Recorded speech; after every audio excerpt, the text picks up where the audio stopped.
तो हम शुरू करेंगे बच्चों आपके साथ नेशनल इनकम का सबसे इम्पोर्टेंट जो बड़ा यूनिट है। तो आज हम क्या क्या चीज़ें आपके साथ पढ़ेंगे इसके अंदर। तो आज हमारा बेसिक लेक्चर है।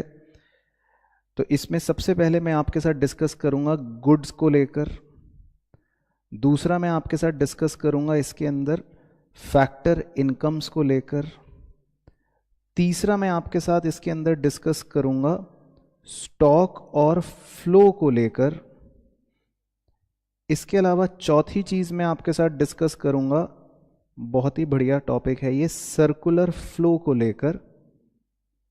और पांचवी और आखिरी चीज़ मैं डिस्कस करूंगा आपके साथ जीडीपी को लेकर, और इनफैक्ट जीडीपी डिफ्लेटर को लेकर, ताकि कहीं पर कोई संशय ना रहे। तो सबसे पहले हम गुड्स से शुरू करेंगे। तो बस आप ध्यान से सुनते रहना, कुछ भी आपको लिखने की ऐसा जरूरत नहीं है। गुड्स का यहाँ पर जो मतलब होता है वो एक तरह से खर्चे से रिलेटेड भी होता है। गुड्स का मतलब हो गया एक तरह से सर्विस या कोई भी सामान आप खरीद रहे हो।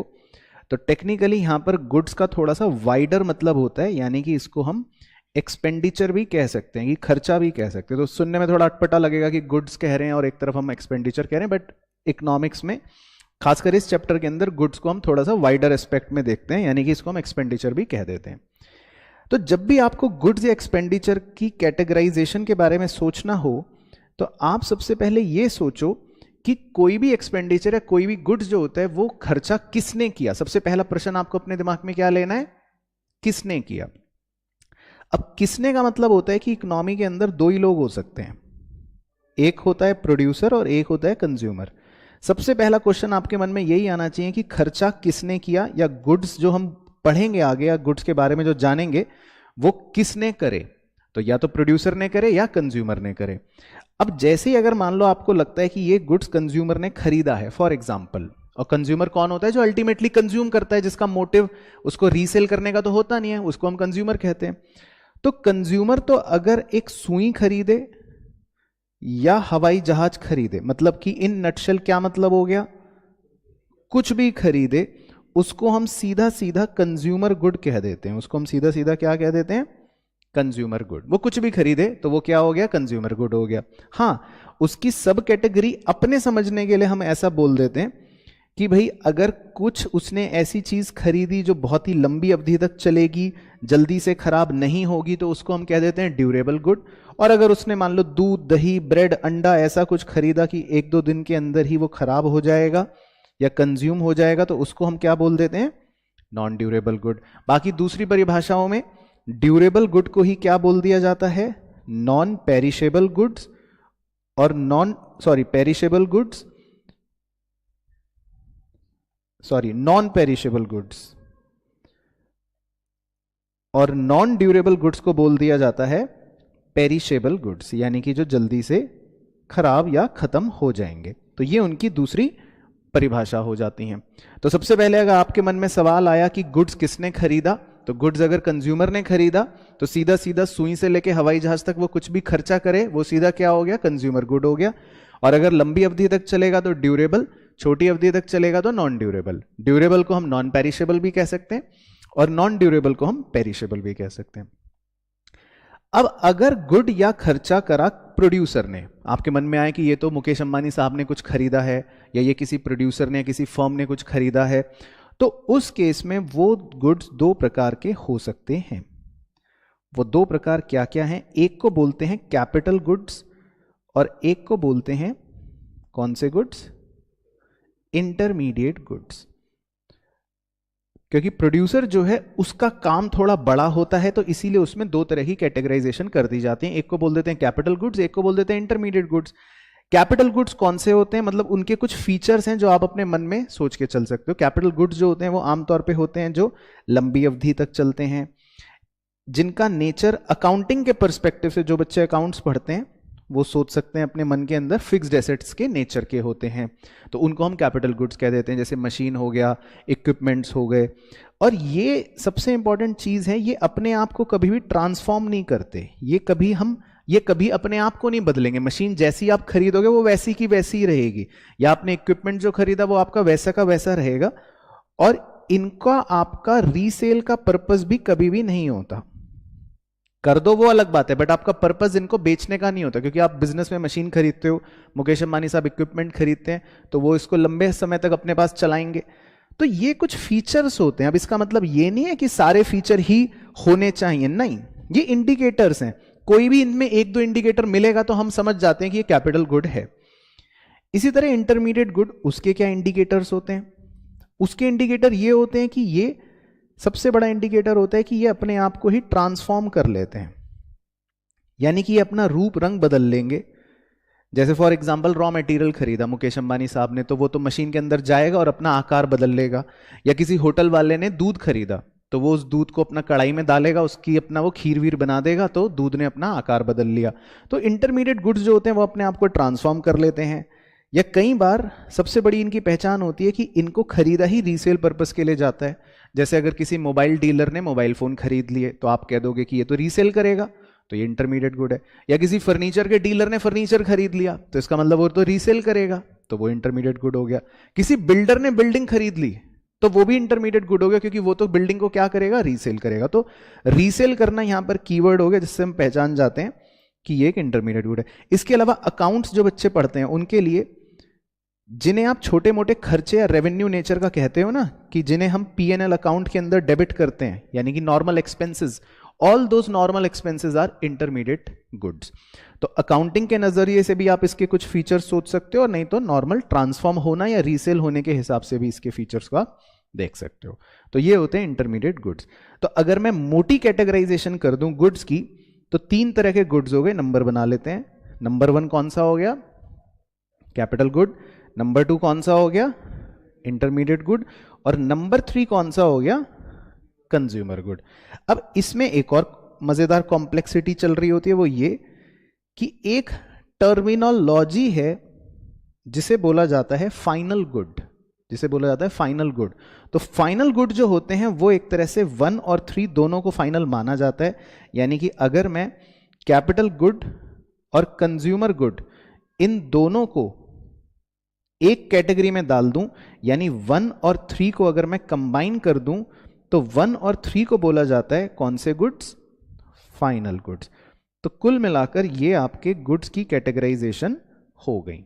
तो अब इसमें वो क्वेश्चन किसी भी रूप में पूछ सकता है। कई बार वो फाइनल गुड्स और इंटरमीडिएट गुड्स के कंपैरिजन में पूछ लेगा, या कई बार वो कैपिटल गुड और इंटरमीडिएट गुड के कंपैरिजन में पूछ लेगा, या कई बार वो कंज्यूमर गुड और कैपिटल गुड के डिफरेंशिएशन से पूछ लेगा।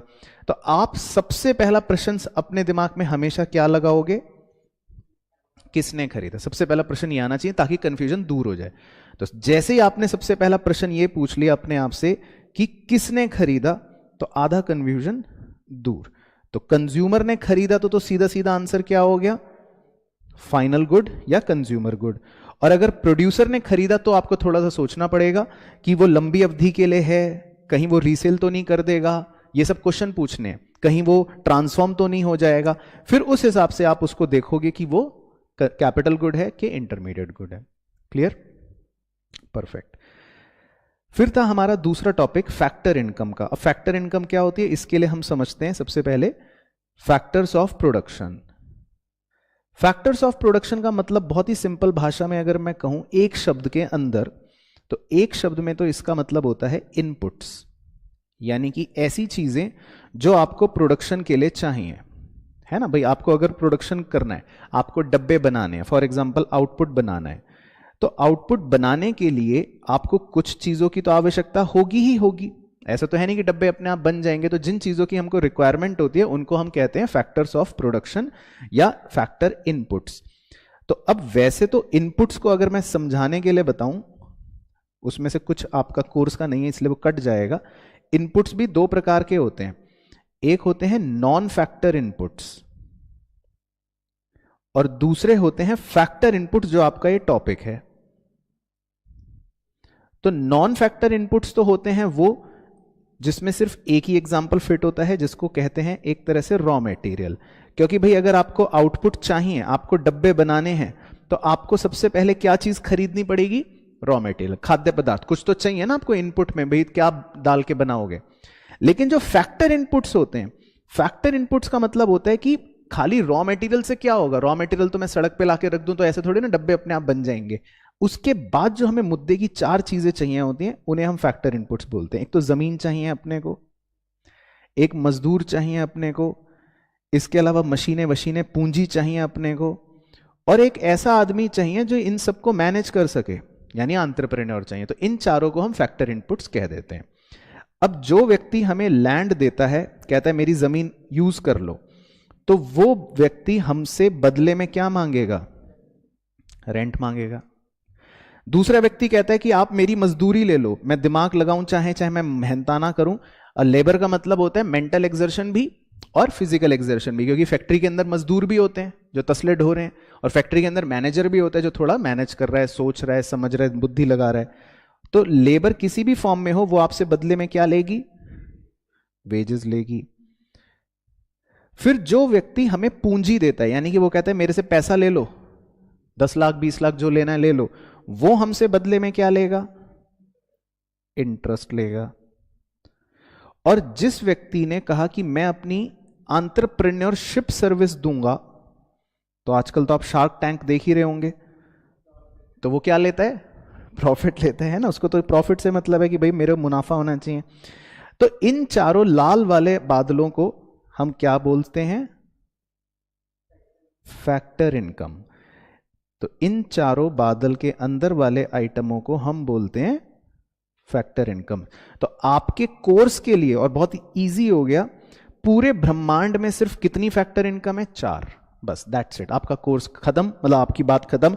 तो हमारे लिए कितनी फैक्टर इनकम है? सिर्फ 4, रेंट, वेजेस, इंटरेस्ट और प्रॉफिट। तो ये हो गया फैक्टर इनकम।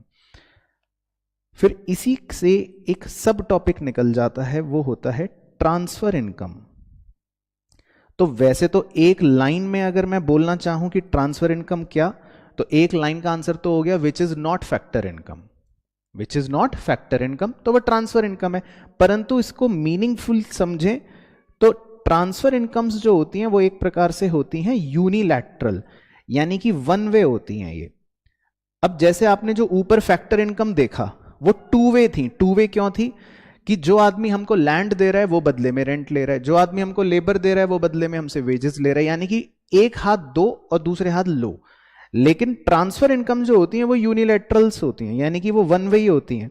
अब किसी ने हमें गिफ्ट दे दिया तो हमने तो उसको बदले में कुछ नहीं दिया, किसी ने हमको डोनेशंस दे दी तो हमने तो बदले में उसको कुछ नहीं दिया, किसी ने इसी तरह हमको रेमिटांस दे दिया, मतलब ये भी गिफ्ट ही होता है, तो हमने तो उसको बदले में कुछ नहीं दिया।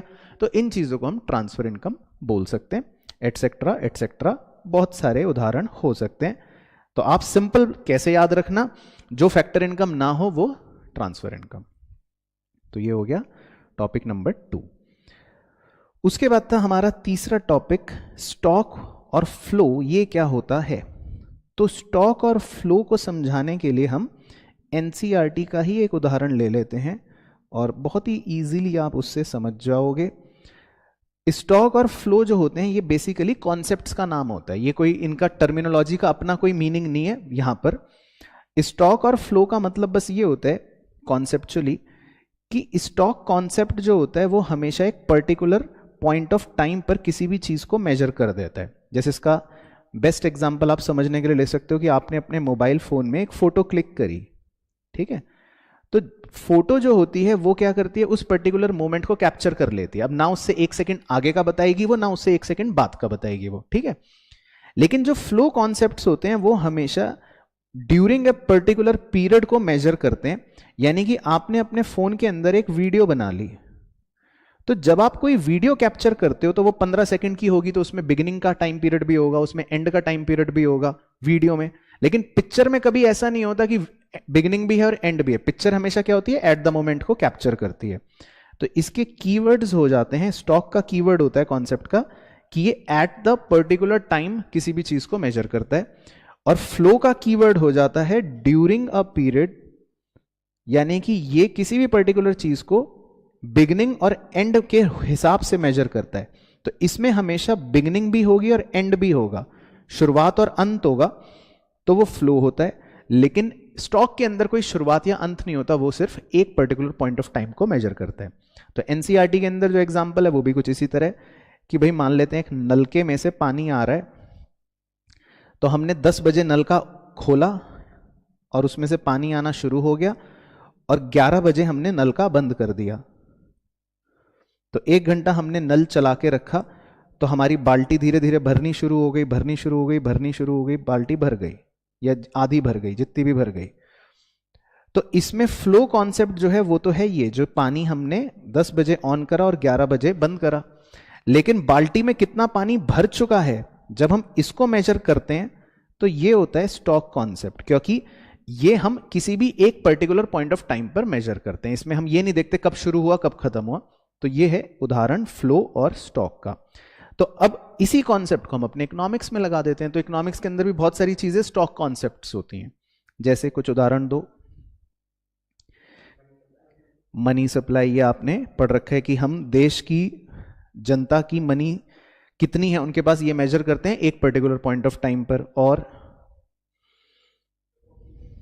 पॉपुलेशन, मान लो आप पॉपुलेशन मेजर करते हो कि भाई देश की जनसंख्या कितनी है, तो ये एक पर्टिकुलर पॉइंट ऑफ टाइम पे मेजर करते हो। और इन्वेंट्री, इन्वेंट्री तो स्टॉक का ही दूसरा नाम हो गया। मतलब कुछ भी एग्जाम्पल हो सकता है, आप किसी भी पर्टिकुलर चीज को जब मेजर करते हो at a particular point of time. और फ्लो कॉन्सेप्ट्स कौन से हो सकते हैं हमारे इकोनॉमिक्स में? तो सबसे बड़ा एग्जाम्पल हमारे चैप्टर का नाम ही होता है नेशनल इनकम, क्योंकि इनकम जो होती है वो हमेशा हम बिगिनिंग टू एंड के हिसाब से निकालते हैं ना। अकाउंटिंग में भी आप एक साल की इनकम निकालते हो 1 अप्रैल से 31 मार्च। तो इसीलिए नेशनल इनकम जो होता है वो होता है फ्लो कॉन्सेप्ट। तो ये भी क्लियर। तो ये छोटा सा टॉपिक था। फिर उसके बाद जो फोर्थ टॉपिक था वो हमारे लिए बड़ा मेन है, वो था सर्कुलर फ्लो। तो सर्कुलर फ्लो के अंदर वैसे तो बहुत कॉन्सेप्ट्स होते हैं, लेकिन हमारे कोर्स के अंदर सिर्फ 2 ही सेक्टर के बारे में डिस्कशन करवाया जाता है। 2 सेक्टर का मतलब है, एक सेक्टर तो हो गया कंज्यूमर्स का, जिनको मैं हाउस होल्ड बोल देता हूं, और एक सेक्टर हो गया प्रोड्यूसर्स का, जिनको हम फर्म्स बोल देते हैं ना। तो हमारे कोर्स में सिर्फ 2 ही सेक्टर्स का सर्कुलर फ्लो होता है। अब ये सर्कुलर फ्लो कैसे शुरू होता है और ये क्या कहता है? सर्कुलर फ्लो ये कहता है कि सबसे पहले हाउस होल्ड जो होते हैं वो फर्म्स को फैक्टर सर्विसेज प्रोवाइड करते हैं, क्योंकि फर्म कहता है भाई हमें प्रोडक्शन करनी है, तो प्रोडक्शन करने के लिए हमें कुछ फैक्टर सर्विसेज चाहिए। तो हम पूछते हैं भाई तुम्हें क्या चाहिए, वो कहता है हमको लैंड चाहिए, वो कहता है हमको लेबर चाहिए, वो कहता है हमको कैपिटल चाहिए, वो कहता है हमको एंटरप्रेन्योर चाहिए। तो हम उसको सारी चीजें दे देते हैं फर्म को। फिर हम फर्म से कहते हैं कि बदले में, इसके बदले में तुम हमें क्या दोगे? तो वो कहता है कि इसके बदले में तुम हमसे ले लो भाई, क्या चाहिए? लैंड के बदले में तुम्हें क्या चाहिए? हम कहते हैं रेंट दे दो। लेबर के बदले में तुम्हें क्या चाहिए? हम कहते हैं वेजेस दे दो। कैपिटल के बदले में क्या चाहिए? वो हम कहते हैं इंटरेस्ट दे दो। और एंटरप्रेन्योर के बदले में क्या चाहिए? प्रॉफिट दे दो। तो हम उससे ही पैसे ले लेते हैं। अब वो इन फैक्टर सर्विसेज से फर्म्स जो होता है अल्टीमेटली डब्बे बनाने का काम करता है, वो आउटपुट बनाता है। अब वो ये आउटपुट बेचता किसको है? हमें ही बेचेगा, हाउस होल्ड्स को ही, और तो किसी को बेचेगा नहीं। तो उसने ये डब्बे जो हैं, जिनको मैं कह देता हूं गुड्स एंड सर्विसेज, किसको बेच दिया? हमें बेच दिया। अब जब उसने डब्बे बना के हमें दिए तो हमसे वो बदले में क्या लेगा? मतलब पैसे लेगा। सिंपल भाषा में बोलूं तो पैसे लेगा। तो इस पैसे को हम इकोनॉमिक टर्म में बोल देते हैं कंजम्पशन एक्सपेंडिचर। मतलब हमने कंजम्पशन कर ली और ये हमारे लिए खर्चा हो गया, या स्पेंडिंग कह लो ब्रैकेट में। तो हम फर्म्स को पैसे दे देते हैं। तो क्लियर। अब इसमें जहां पर हमने फैक्टर सर्विसेज ली फर्म ने और फैक्टर पेमेंट दिए, यानी ये ऊपर वाला जो बाजार है एक तरह से, इस ऊपर वाले बाजार को कहते हैं फैक्टर मार्केट, क्योंकि इसमें फैक्टर्स का आदान प्रदान हो रहा है। हम फर्म्स को फैक्टर सर्विस दे रहे हैं और बदले में उनसे फैक्टर इनकम ले रहे हैं। तो फैक्टर फैक्टर, तो इसका मतलब ऊपर वाला जो मार्केट होता है उस मार्केट को हम क्या बोलते हैं? Factor market. और जो नीचे के आप एरो देखोगे कि उसमें हमने गुड्स और सर्विसेज लिए, मतलब खरीदे और उसको दुकानदार को पैसे दिए। तो इस तरह के मार्केट को कहते हैं प्रोडक्ट मार्केट, क्योंकि जहां से आप सामान खरीदते हो तो दैट मीन्स आप प्रोडक्ट खरीद रहे हो, तो इसको बोल देते हैं प्रोडक्ट मार्केट। ये भी क्लियर। अब इसमें अगर आप ध्यान से देखोगे पहले आउटर वाले रेड वाले चरखे को, तो आउटर वाला जो रेड वाला फ्लो है उसमें आप देखो फर्म्स से पहले हमको पैसे जो हैं वो हाउस होल्ड्स की तरफ आपको आते हुए दिखेंगे, राइट। और फिर वही रेड आउटर सर्कल को देखोगे तो पैसे जो हैं हाउस होल्ड से वापस से फर्म्स की तरफ जाते हुए दिखेंगे, राइट? यही हो रहा है। तो अगर आप रेड वाले पूरे सर्कल को देखो, आउटर सर्कल को, तो रेड वाला सर्कल फर्म से हाउस होल्ड तक गया, फिर हाउस होल्ड से फर्म्स तक गया, तो इसीलिए इसको बोल देते हैं सर्कुलर फ्लो। अब ये जो रेड वाला सर्कल होता है या रेड वाली जो साइकिल है, इस फ्लो को क्या बोलते हैं? मनी फ्लो, क्योंकि इसके अंदर पैसा घूम रहा है, रेड वाले को। फिर आप अंदर वाले सर्कल को देखो, ब्लैक वाले को, हमने उसको फैक्टर सर्विसेज दी और उसने बदले में हमको गुड्स एंड सर्विसेज दिए। तो ब्लैक वाले सर्कल को अगर आप देखोगे तो इसमें पैसे का मूवमेंट नहीं है, इसमें हम गुड्स और सर्विसेज का ही मूवमेंट कर रहे हैं। हम फैक्टर सर्विसेज दे रहे हैं और गुड्स एंड सर्विसेज ले रहे हैं। तो इस रेड वाले सर्कल को या ब्लैक वाली साइकिल को हम क्या कह सकते हैं? Real flow. तो ये हमारे को याद रखना है। तो अगर मैं नंबरिंग कर दूं प्रोसेस के हिसाब से, तो सबसे पहला फैक्टर सर्विस हमने दिया, स्टेप 1, बदले में हमको फैक्टर इनकम मिली, स्टेप 2, फिर फर्म्स ने हमको गुड्स एंड सर्विसेज बेचे, स्टेप 3, और बदले में फिर हमने उनको पैसे दिए, स्टेप 4। तो नंबर के हिसाब से मनी फ्लो कौन कौन से नंबर हो गए? 2 और 4। और रियल फ्लो कौन कौन से नंबर हो गए? 1 और 3। तो ये पूरा कॉन्सेप्ट होता है हमारे सर्कुलर फ्लो का। इसमें इंजेक्शंस और लीकेजेस का भी एक कॉन्सेप्ट होता है, वो हमारे कोर्स में नहीं होता, इसलिए मैं उसको टच नहीं कर रहा। बेसिक मीनिंग बता के छोड़ देता हूं। लीकेज और इंजेक्शन का मतलब होता है कि कई बार इस फ्लो में से पैसा बाहर चला जाता है, उसको लीकेज बोल देते हैं, और कई बार इसी फ्लो में पैसा आ भी जाता है वापस, तो उसको इंजेक्शन बोल देते हैं। तो वो हमको नहीं पढ़ना होता बेसिकली। तो सर्कुलर फ्लो भी क्लियर हो गया।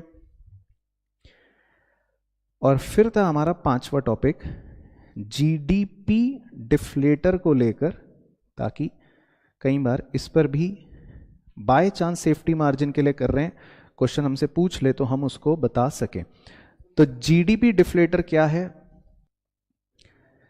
तो जीडीपी डिफ्लेटर का अगर फॉर्मूला लिखूं पहले, वो तो बहुत ही सिंपल है, फिर इसका कॉन्सेप्ट समझ लेंगे कि हम नॉमिनल जीडीपी को डिवाइड करते हैं रियल जीडीपी से, और क्योंकि ये सब इंडेक्स नंबर हैं यानी परसेंटेज में निकल रहे होते, तो हम इनटू 100 कर देते हैं। अब प्रश्न ये आता है कि नॉमिनल जीडीपी क्या होता है, तो उसके लिए एक उदाहरण ले लेता हूं।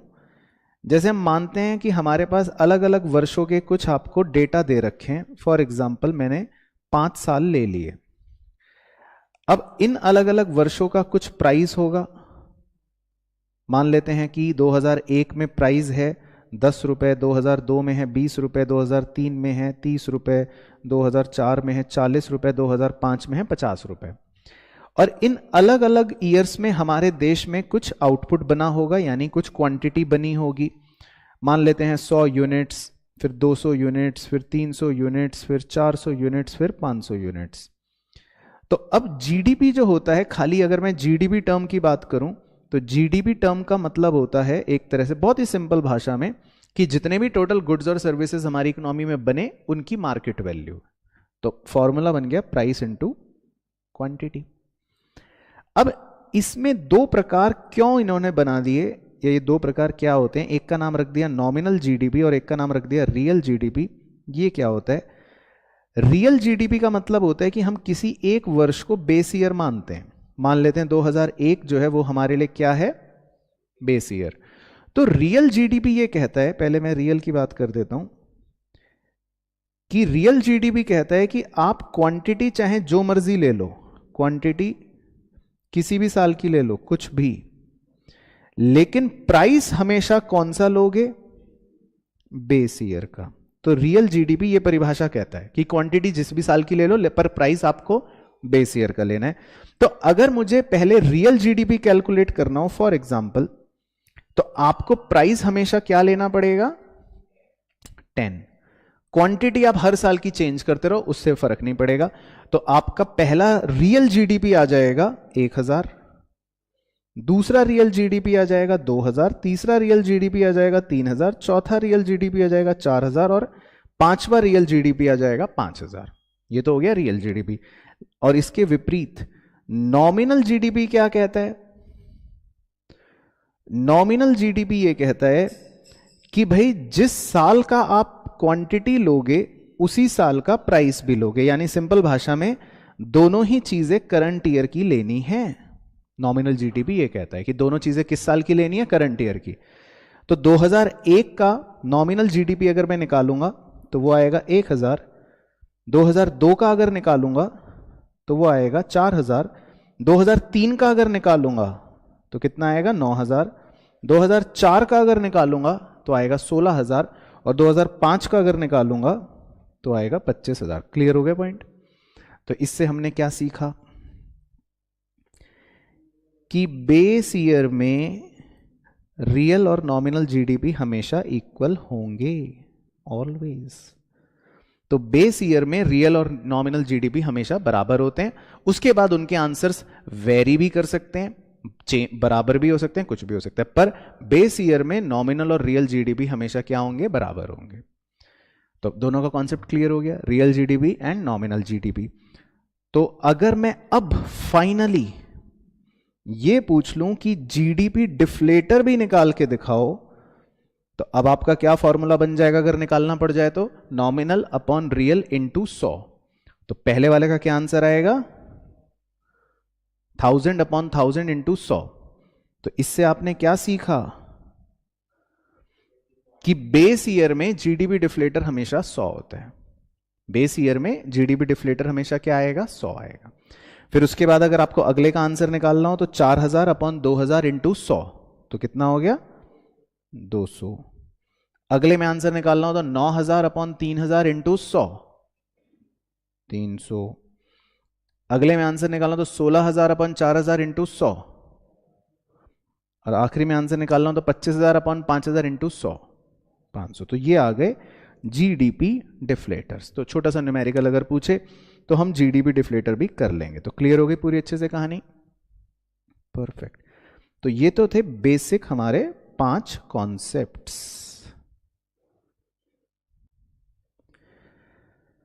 तो आज नेशनल इनकम के एडवांस्ड कॉन्सेप्ट्स में हमको क्या क्या कवर करना है आपके साथ। एक तो सबसे पहले मैं कवर करूंगा डोमेस्टिक टेरिटरी का सबसे इंपॉर्टेंट कॉन्सेप्ट। दूसरा आपके साथ कॉन्सेप्ट क्लियर करूंगा रेसिडेंट का, या सिटीजन भी उसके साथ चिपका हुआ है इसका। तीसरा आपके साथ कॉन्सेप्ट क्लियर करूंगा डेप्रीसिएशन का, या इसी के साथ कैपिटल लॉस चिपका हुआ है, या एक दो बातें और जो इससे संबंधित हैं वो डिस्कस करेंगे एडवांस कॉन्सेप्ट के अंदर। और चौथा रहेगा जीडीपी एंड वेलफेयर। तो इन चारों पर फोकस करते हैं आज। तो सबसे पहले हम डोमेस्टिक टेरिटरी की चर्चा कर लेते हैं। बहुत ही इंपॉर्टेंट कॉन्सेप्ट होता है और कई बार इसके अंदर कंफ्यूजन्स भी रहते हैं, तो उस पर हर तरह की कहानी आपके साथ डिस्कस कर लेते हैं। तो कॉन्सेप्ट जो है वो है डोमेस्टिक टेरिटरी का। अब इस कॉन्सेप्ट का यूज कहां पर आता है, इस कॉन्सेप्ट का यूज आता है बेसिकली डोमेस्टिक इनकम के कॉन्सेप्ट में। अब डोमेस्टिक इनकम में प्रैक्टिकल पहलू पर नहीं जा रहा कि ये क्या होता है, कैसे कैलकुलेट करता है, वो सब हम आगे सीखेंगे। लेकिन वैसे इसको क्या बोलते हैं, एनडीबीएफसी, है ना। तो ये हम वैसे आगे पढ़ेंगे, लेकिन डोमेस्टिक इनकम वर्ड पर फोकस करते हैं। अब डोमेस्टिक इनकम ये कहती है कि भाई हमने जो पैसा कमाया है वो हमारी टेरिटरी पर कमाया है कि नहीं, बस। तो यहां पर जो फोकस एरिया होता है, जो फोकस पॉइंट होता है, वो ये होता है कि पैसा जो है वो कहां कमाया गया है, पैसा कहां कमाया है। तो इसका मतलब यहां पर जो फोकस एरिया हमको रखना है कॉन्सेप्ट के लिए वो है जगह। यहां पर ये इमैटेरियल होता है कि पैसे किसने कमाए हैं, यानी कि चाहे किसी भारतीय व्यक्ति ने पैसे कमाए हो, मान लेते हैं विराट कोहली, या मान लेते हैं किसी नॉन भारतीय व्यक्ति ने पैसे कमाए हो, मान लेते हैं क्रिस्टियानो रोनाल्डो, उससे हमें फर्क नहीं पड़ेगा। तो किसने कमाया वो इमैटेरियल है। डोमेस्टिक इनकम कॉन्सेप्ट सिर्फ ये कहती है कि पैसा कहां कमाया गया है, दैट्स इट। तो सबसे पहला प्रश्न आपके मन में जब भी डोमेस्टिक इनकम से क्वेश्चन पूछेगा तो ये आना चाहिए कि पैसा कहां कमाया है। तो इसको समझने के लिए हमें इकोनॉमिक्स में ही टेरिटरी की परिभाषा दी गई है कि हम डोमेस्टिक टेरिटरी किसे कहते हैं, ताकि एक बार आपको अगर यह समझ आ गया कि डोमेस्टिक टेरिटरी क्या होती है, तो बस आप सीधा समझ जाओगे कि कहां कमाया, यहां कमाया तो आंसर है यस, यहां नहीं कमाया तो आंसर है नो। तो डोमेस्टिक टेरिटरी के अंदर बहुत ही सिंपल सा कॉन्सेप्ट ले लेते हैं। जो भारत का आप नक्शा देखते हो सकता है मेरा बेकार बने, बट समझाने हेतु बना रहा हूं। तो जो भारत का आप नक्शा देखते हो वो तो हमारी टेरिटरी है ही है, उसकी भी तो कोई दो राय है नहीं। उसके अलावा कुछ जो समुद्री पानी होता है यानी टेरिटोरियल वाटर्स जो होते हैं वो भी हमारी ही क्या माने जाते हैं, डोमेस्टिक टेरिटरी माने जाते हैं। इसी तरह इन समुद्री पानियों के अंदर बहुत बड़े बड़े नेचुरल या ऑयल रिग्स होते हैं। रिग्स का मतलब होता है बड़े बड़े कंटेनर्स होते हैं, तो वो भी किसकी टेरिटरी माना जाता है, हमारी टेरिटरी माना जाता है। इसके अलावा कई बार हमारे मिलिट्री कैंप्स लगाए जाते हैं किसी दूसरे देश की धरती पर। मान लेते हैं नेपाल में या कहीं पर हमारी मिलिट्री ने कोई अपना एयरबेस या कोई कैंप लगाया, डिफेंस कैंप, तो वो एरिया भी किसकी टेरिटरी माना जाता है, हमारी टेरिटरी माना जाता है। इसके अलावा आप देखते होंगे बहुत सारे हवाई जहाज जो कहीं ना कहीं उड़ रहे हैं आसमान में, जिसमें लिखा है एयर इंडिया मान लो। तो ये जो हवाई जहाज कहीं पर भी उड़ रहे हैं दुनिया भर में, ये सब भी हवाई जहाज वाला एरिया किसकी टेरिटरी माना जाता है, हमारी टेरिटरी, क्योंकि ये इंडियन एयरलाइंस है। और सबसे इंपॉर्टेंट चीज ये कि हमारी जो भारतीय एम्बेसी होती है, तो सिर्फ यहां पर एम्बेसी को ही इंक्लूड करना है, कंपनी नहीं बोल रहा हूं मैं, सिर्फ किसको इंक्लूड करना है, एम्बेसी को। एम्बेसी को कॉन्सुलेट भी बोलते हैं। तो इंडिया की जो भी एम्बेसीज दुनिया भर में जहां पर भी सिचुएटेड है, चाहे पाकिस्तान में भी क्यों ना सिचुएटेड हो, वो जितनी भी इंडियन एम्बेसीज हैं दुनिया भर में कहीं पर भी, वो सारी एम्बेसीज भी किसकी टेरिटरी का पार्ट मानी जाती हैं, हमारी टेरिटरी का पार्ट मानी जाती हैं। तो जितना भी ये पीला एरिया मैं कर रहा हूं ये सब हमारी टेरिटरी है।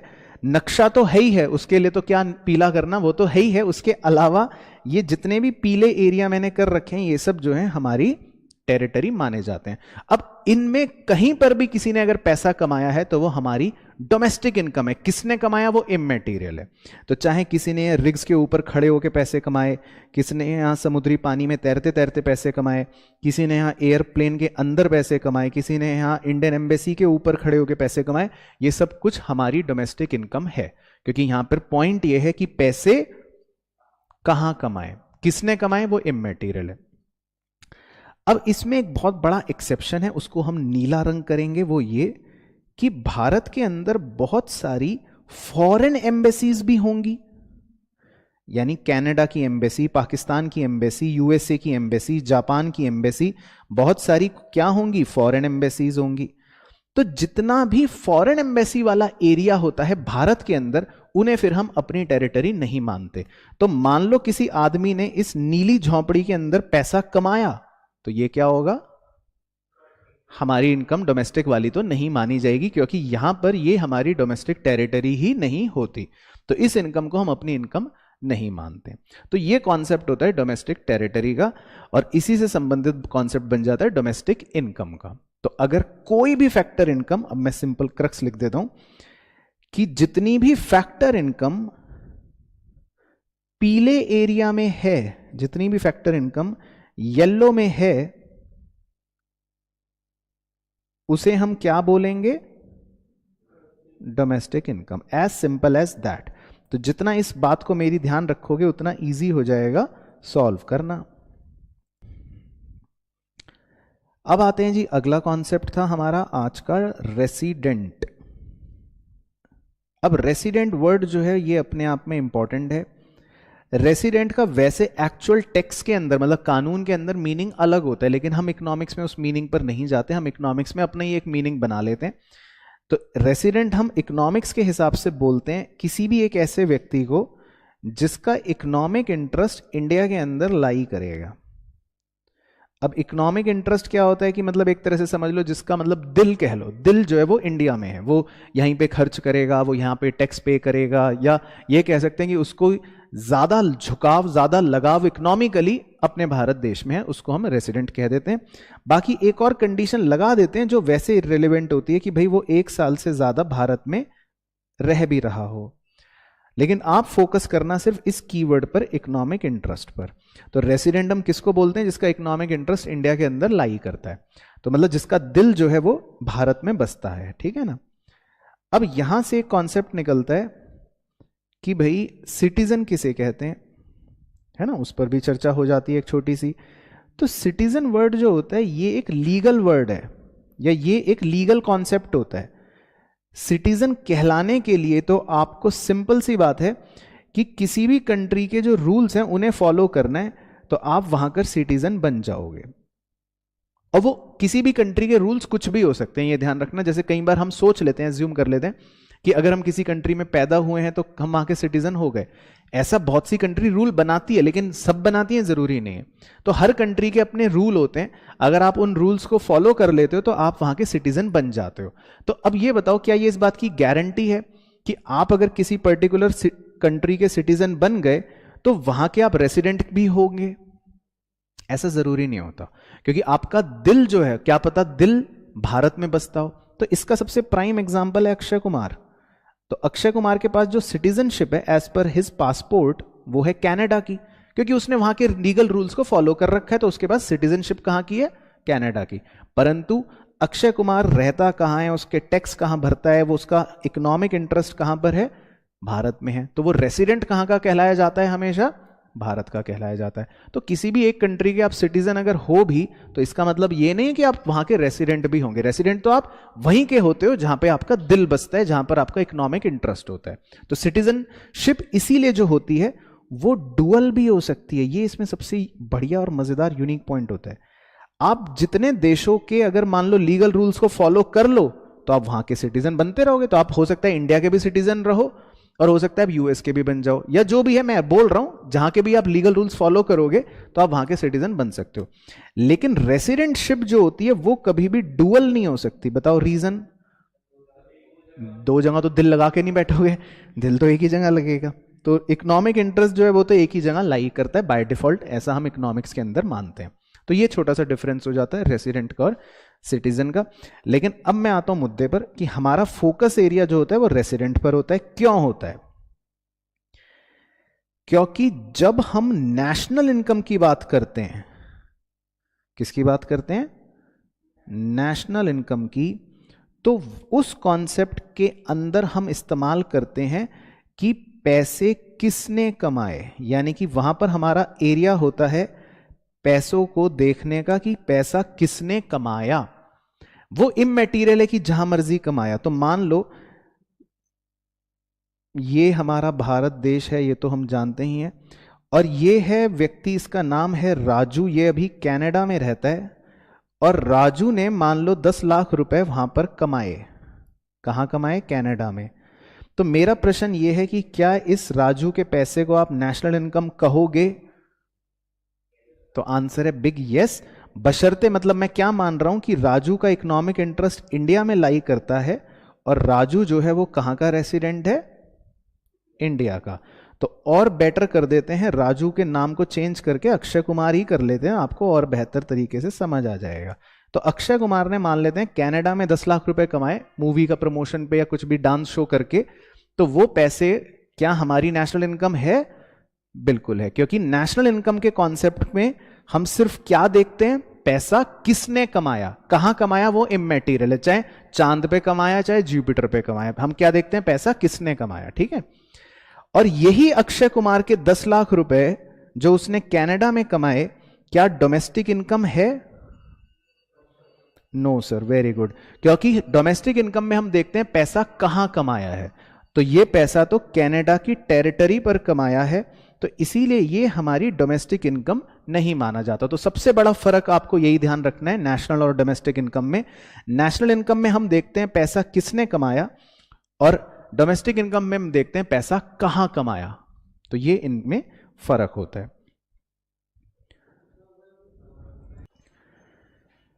चलो, तो ये हो गई कहानी नेशनल इनकम की। अब इसमें मेन चीज क्या याद रखनी है, दोनों कॉन्सेप्ट में अगर मैं स्टार मार्क करके फाइनली क्रक्स बना दूं, कि कोई भी फैक्टर इनकम होगी अगर, उसमें बस आपको ये चेक करना है कि वो पैसा कहां कमाया।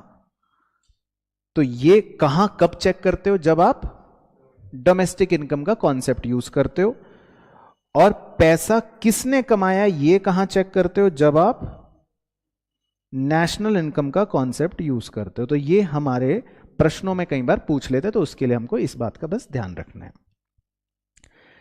फिर था इसके बाद हमारा अगला टॉपिक जो हमें डिस्कस करना है वो है डेप्रीसिएशन और इससे संबंधित कुछ बातें। तो ये भी बहुत ही बेहतरीन कॉन्सेप्ट है। तो डेप्रीसिएशन का जो कॉन्सेप्ट होता है वो कहां से आया उस पर चर्चा करते हैं। उसकी शुरुआत होती है पहले एक टर्मिनोलॉजी से जिसका नाम है ग्रॉस इन्वेस्टमेंट। तो पहले मैं सिंपल तरीके से समझा देता हूं। ग्रॉस इन्वेस्टमेंट का मतलब है कि मान लो आपने एक टेबल खरीदी, बहुत ही अच्छी टेबल है, बहुत ही सुंदर टेबल है, और ये टेबल आपने खरीदी 100 रुपए की। तो this is your gross investment, ठीक है ना। ग्रॉस इन्वेस्टमेंट का मतलब एक तरह से हो गया कि आपने कितना निवेश करा, आपने टेबल खरीदी, 100 रुपए लगा दिए उसमें। अब एक साल बाद आपने जब देखा कि टेबल जो है वो कैसी नजर आ रही है, एक साल बाद वो टेबल आपको थोड़ी सी मतलब नॉर्मल वेयर एंड टेयर से यूज हो गई, खराब सी हो गई। तो अब उसकी वैल्यू एक साल बाद कितनी रह गई? मान लेते हैं 80 रुपए रह गई। तो ये जो एक्चुअल वैल्यू आपकी इन्वेस्टमेंट की आज रह गई एक साल के बाद, उसको हम बोल देते हैं नेट इन्वेस्टमेंट।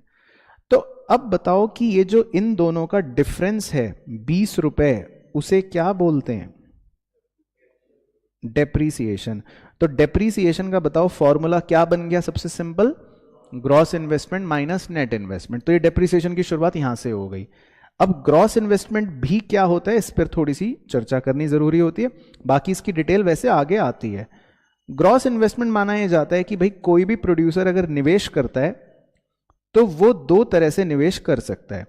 एक उसकी इन्वेस्टमेंट होती है फिक्स्ड वाली, यानी कि वो तो उसकी लंबी अवधि की हो गई, और एक उसकी इन्वेस्टमेंट होती है इन्वेंट्री वाली, यानी कि स्टॉक वाली। वो सिर्फ उसमें इन्वेस्ट करता है, किस लिए? आगे बेचने के लिए, या उसको वो ट्रांसफॉर्म कर लेगा, रॉ मटेरियल वगैरह उसने ये सब इन्वेस्ट कर दिया हो। तो फिक्स्ड इन्वेस्टमेंट जो वो करता है उसको इकोनॉमिक्स के इस चैप्टर के अंदर भी 3 कैटेगरीज में डिवाइड करा जाता है। कौन कौन सी होती हैं?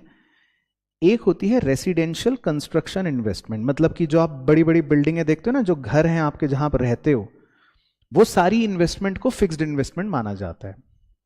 दूसरी होती है पब्लिक इन्वेस्टमेंट। पब्लिक इन्वेस्टमेंट कौन सी हो गई? जो सरकार करती है। आप रोड्स देखते हो, है ना, अच्छे अच्छे ब्रिजेस देखते हो, तो ये जो इन्वेस्टमेंट होते हैं जो सरकार करती है, इसे भी फिक्स्ड इन्वेस्टमेंट माना जाता है। इसका नाम है पब्लिक इन्वेस्टमेंट। और तीसरी होती है बिजनेस इन्वेस्टमेंट अल्टीमेटली, यानी कि जो मुकेश अंबानी साहब करते हैं। आपने देखा उन्होंने एक बड़ी सी मशीन खरीद ली कोई, तो इस इन्वेस्टमेंट को क्या बोलते हैं? Business investment. ये भी फिक्स्ड होती है। तो मतलब इकोनॉमिक्स के अंदर फिक्स्ड इन्वेस्टमेंट का नेचर क्या क्या हो सकता है? जो आपकी रेसिडेंशियल कंस्ट्रक्शंस हैं, जो आपकी पब्लिक इन्वेस्टमेंट्स हैं, या जो आपकी बिजनेस इन्वेस्टमेंट्स हैं, ये सारी की सारी कैटेगरी मिलकर क्या बन जाती है? फिक्स्ड इन्वेस्टमेंट बन जाती है। और इन्वेंट्री इन्वेस्टमेंट जो होती है वो तो आपका सिंपल मतलब है स्टॉक, कि आपने अपनी इन्वेंट्री में कितना निवेश करा। तो मान लो आपके पास ओपनिंग में 3 इन्वेंट्री थी और एक साल बाद क्लोजिंग में आपके पास 5 इन्वेंट्री हो गई। तो बताओ आपने इस साल कितनी इन्वेंट्री में इन्वेस्ट करा? 2। तो ये 2 आपने निकाला कैसे? 5 - 3 करके। तो इसीलिए इन्वेंट्री इन्वेस्टमेंट को निकालने का एक बहुत ही सिंपल फॉर्मूला होता है, closing stock minus opening stock. तो इन्वेंट्री इन्वेस्टमेंट का इसलिए बच्चा ये फॉर्मूला रट के बैठा होता है, closing stock minus opening stock. तो इसको बोल देते हैं हम इन्वेंट्री इन्वेस्टमेंट। तो ये थोड़ा सा इन्वेस्टमेंट के बारे में भी हमने चर्चा यहां पे ले आए, क्योंकि टर्मिनोलॉजी आ गई। बाकी कन्वर्जन के लिए जो हम आगे इस्तेमाल करेंगे, आपको क्या याद रखना है कि डेप्रीसिएशन इज इक्वल टू क्या? Gross minus net in short form. तो डेप्रीसिएशन क्या होता है? इसीलिए हमेशा ग्रॉस और नेट का डिफरेंस होता है। ग्रॉस वैल्यू का और नेट वैल्यू का डिफरेंस इज डेप्रीसिएशन होता है। अब इसी में एक और बात आती है कि डेप्रीसिएशन और कैपिटल लॉस में क्या फर्क है। तो डेप्रीसिएशन और कैपिटल लॉस में जो 2 मेन फर्क है, मैं उसी पर फोकस करूंगा। डेप्रीसिएशन जो होता है वो होता है एक्सपेक्टेड ऑब्सोलीसेंस की वजह से। ऑब्सोलीसेंस का मतलब होता है कि भाई आपको पता है कि मैंने आज मोबाइल फोन खरीदा है, 2 साल बाद ये फोन जो है मेरा आउटडेटेड सा हो ही जाएगा, फिर तो नए नए आईफोन आ जाएंगे, तो मेरे फोन की वैल्यू खत्म हो ही जाएगी। आप जानते हो उसके बारे में, तो वो डेप्रिसिएशन है। लेकिन आप अभी अभी नया फोन लेके जा रहे थे, छत पे बात कर रहे थे, और अचानक से आपका फोन छत से नीचे गिर गया, तो अब इसके बारे में तो आपको नहीं पता था, ये तो आपने सोचा नहीं था, और फोन जो है डैमेज हो गया, उसकी वैल्यू कम हो गई। तो जो अनएक्सपेक्टेड ऑब्सोलीसेंस हो जाते हैं, मतलब अनएक्सपेक्टेड इवेंट की वजह से आपके एसेट की वैल्यू कम हो जाती है, उसको हम क्या बोल देते हैं? Capital loss. और दूसरा इंपॉर्टेंट पॉइंट ये होता है कि डेप्रीसिएशन के लिए आप प्रोविजंस भी पहले से बना के रखते हो, इसीलिए आपने टर्मिनोलॉजी सुनी होती है, प्रोविजन फॉर डेप्रीसिएशन। लेकिन कैपिटल लॉस के लिए कोई भी व्यक्ति पहले से प्रोविजन नहीं बना सकता, क्योंकि हमें थोड़ी ना पता है कि फोन छत से गिरने वाला है या भूकंप आने वाला है, तो इनके कोई प्रोविजंस इसीलिए नहीं होते हैं। तो कैपिटल लॉस का आप इसीलिए कोई प्रोविजन नहीं देखते। तो ये एक और छोटा सा पॉइंट था डेप्रीसिएशन से ही रिलेटेड। तो क्लियर हो गया पूरा डेप्रीसिएशन का कॉन्सेप्ट। और फिर है हमारा लास्ट लेकिन काफी इंपॉर्टेंट, सबसे इंपॉर्टेंट इनफैक्ट हमारे अब तक की चर्चा का, वो है जीडीपी और वेलफेयर। ये टॉपिक काफी इंपॉर्टेंट है और इसका क्वेश्चन आना लगभग तय होता है। अब जीडीपी तो आपने पढ़ ही लिया था। जीडीपी का मतलब होता है सिंपल, एक तरह से कह लो कि जो भी हमारे फाइनल गुड्स और सर्विसेज बने हैं उनकी मार्केट वैल्यू। तो मैं सिंपल भाषा में अब इसको बोलूंगा डब्बे, आगे की एक्सप्लेनेशन में। तो डब्बे बोलने का मतलब मेरा क्या होगा? जीडीपी। और वेलफेयर मतलब क्या होता है? वेलफेयर मतलब एक तरह से होता है समाज की भलाई करना, सोशल वेलफेयर, है ना। तो इसको मैं शॉर्ट में बोल दूंगा भलाई। अब यहां पर पॉइंट ये आता है कि क्या हम जीडीपी को वेलफेयर के साथ जोड़कर देख सकते हैं? एक बड़ा प्रश्न चिन्ह है। यानी कि अगर मान लो किसी देश के यहां, किसी देश में डब्बों का प्रोडक्शन बढ़ रहा है, तो क्या आप उसको यह भी कह सकते हो कि इस देश में भलाई ही भलाई होगी, खुशहाली ही खुशहाली होगी, सारी जनता खुश होगी? यह है सवाल। तो आपका आंसर क्या है? नो, है ना। आपका आंसर है नो, कि हम जीडीपी को और वेलफेयर को ऐसा जोड़ के नहीं देख सकते। तो उसके 4 मेन एक्सप्लेनेशंस होते हैं और आपको चारों पता होने चाहिए, या उसको कह देते हैं हम लिमिटेशंस, कि भाई जीडीपी को हम वेलफेयर से जोड़कर नहीं देख सकते। इस बात को प्रमाणित करो, तो हम इसमें 4 एक्सप्लेनेशंस देते हैं। पहला, डिस्ट्रीब्यूशन। तो मान लो मैं आपको बोलूं कि पिछले साल, मान लो 2020 में, ऐसे ही लिख रहा हूं, हमने 100 डब्बे बनाए थे, और आज इस साल 2021 में हमने 200 डब्बे बनाए हैं।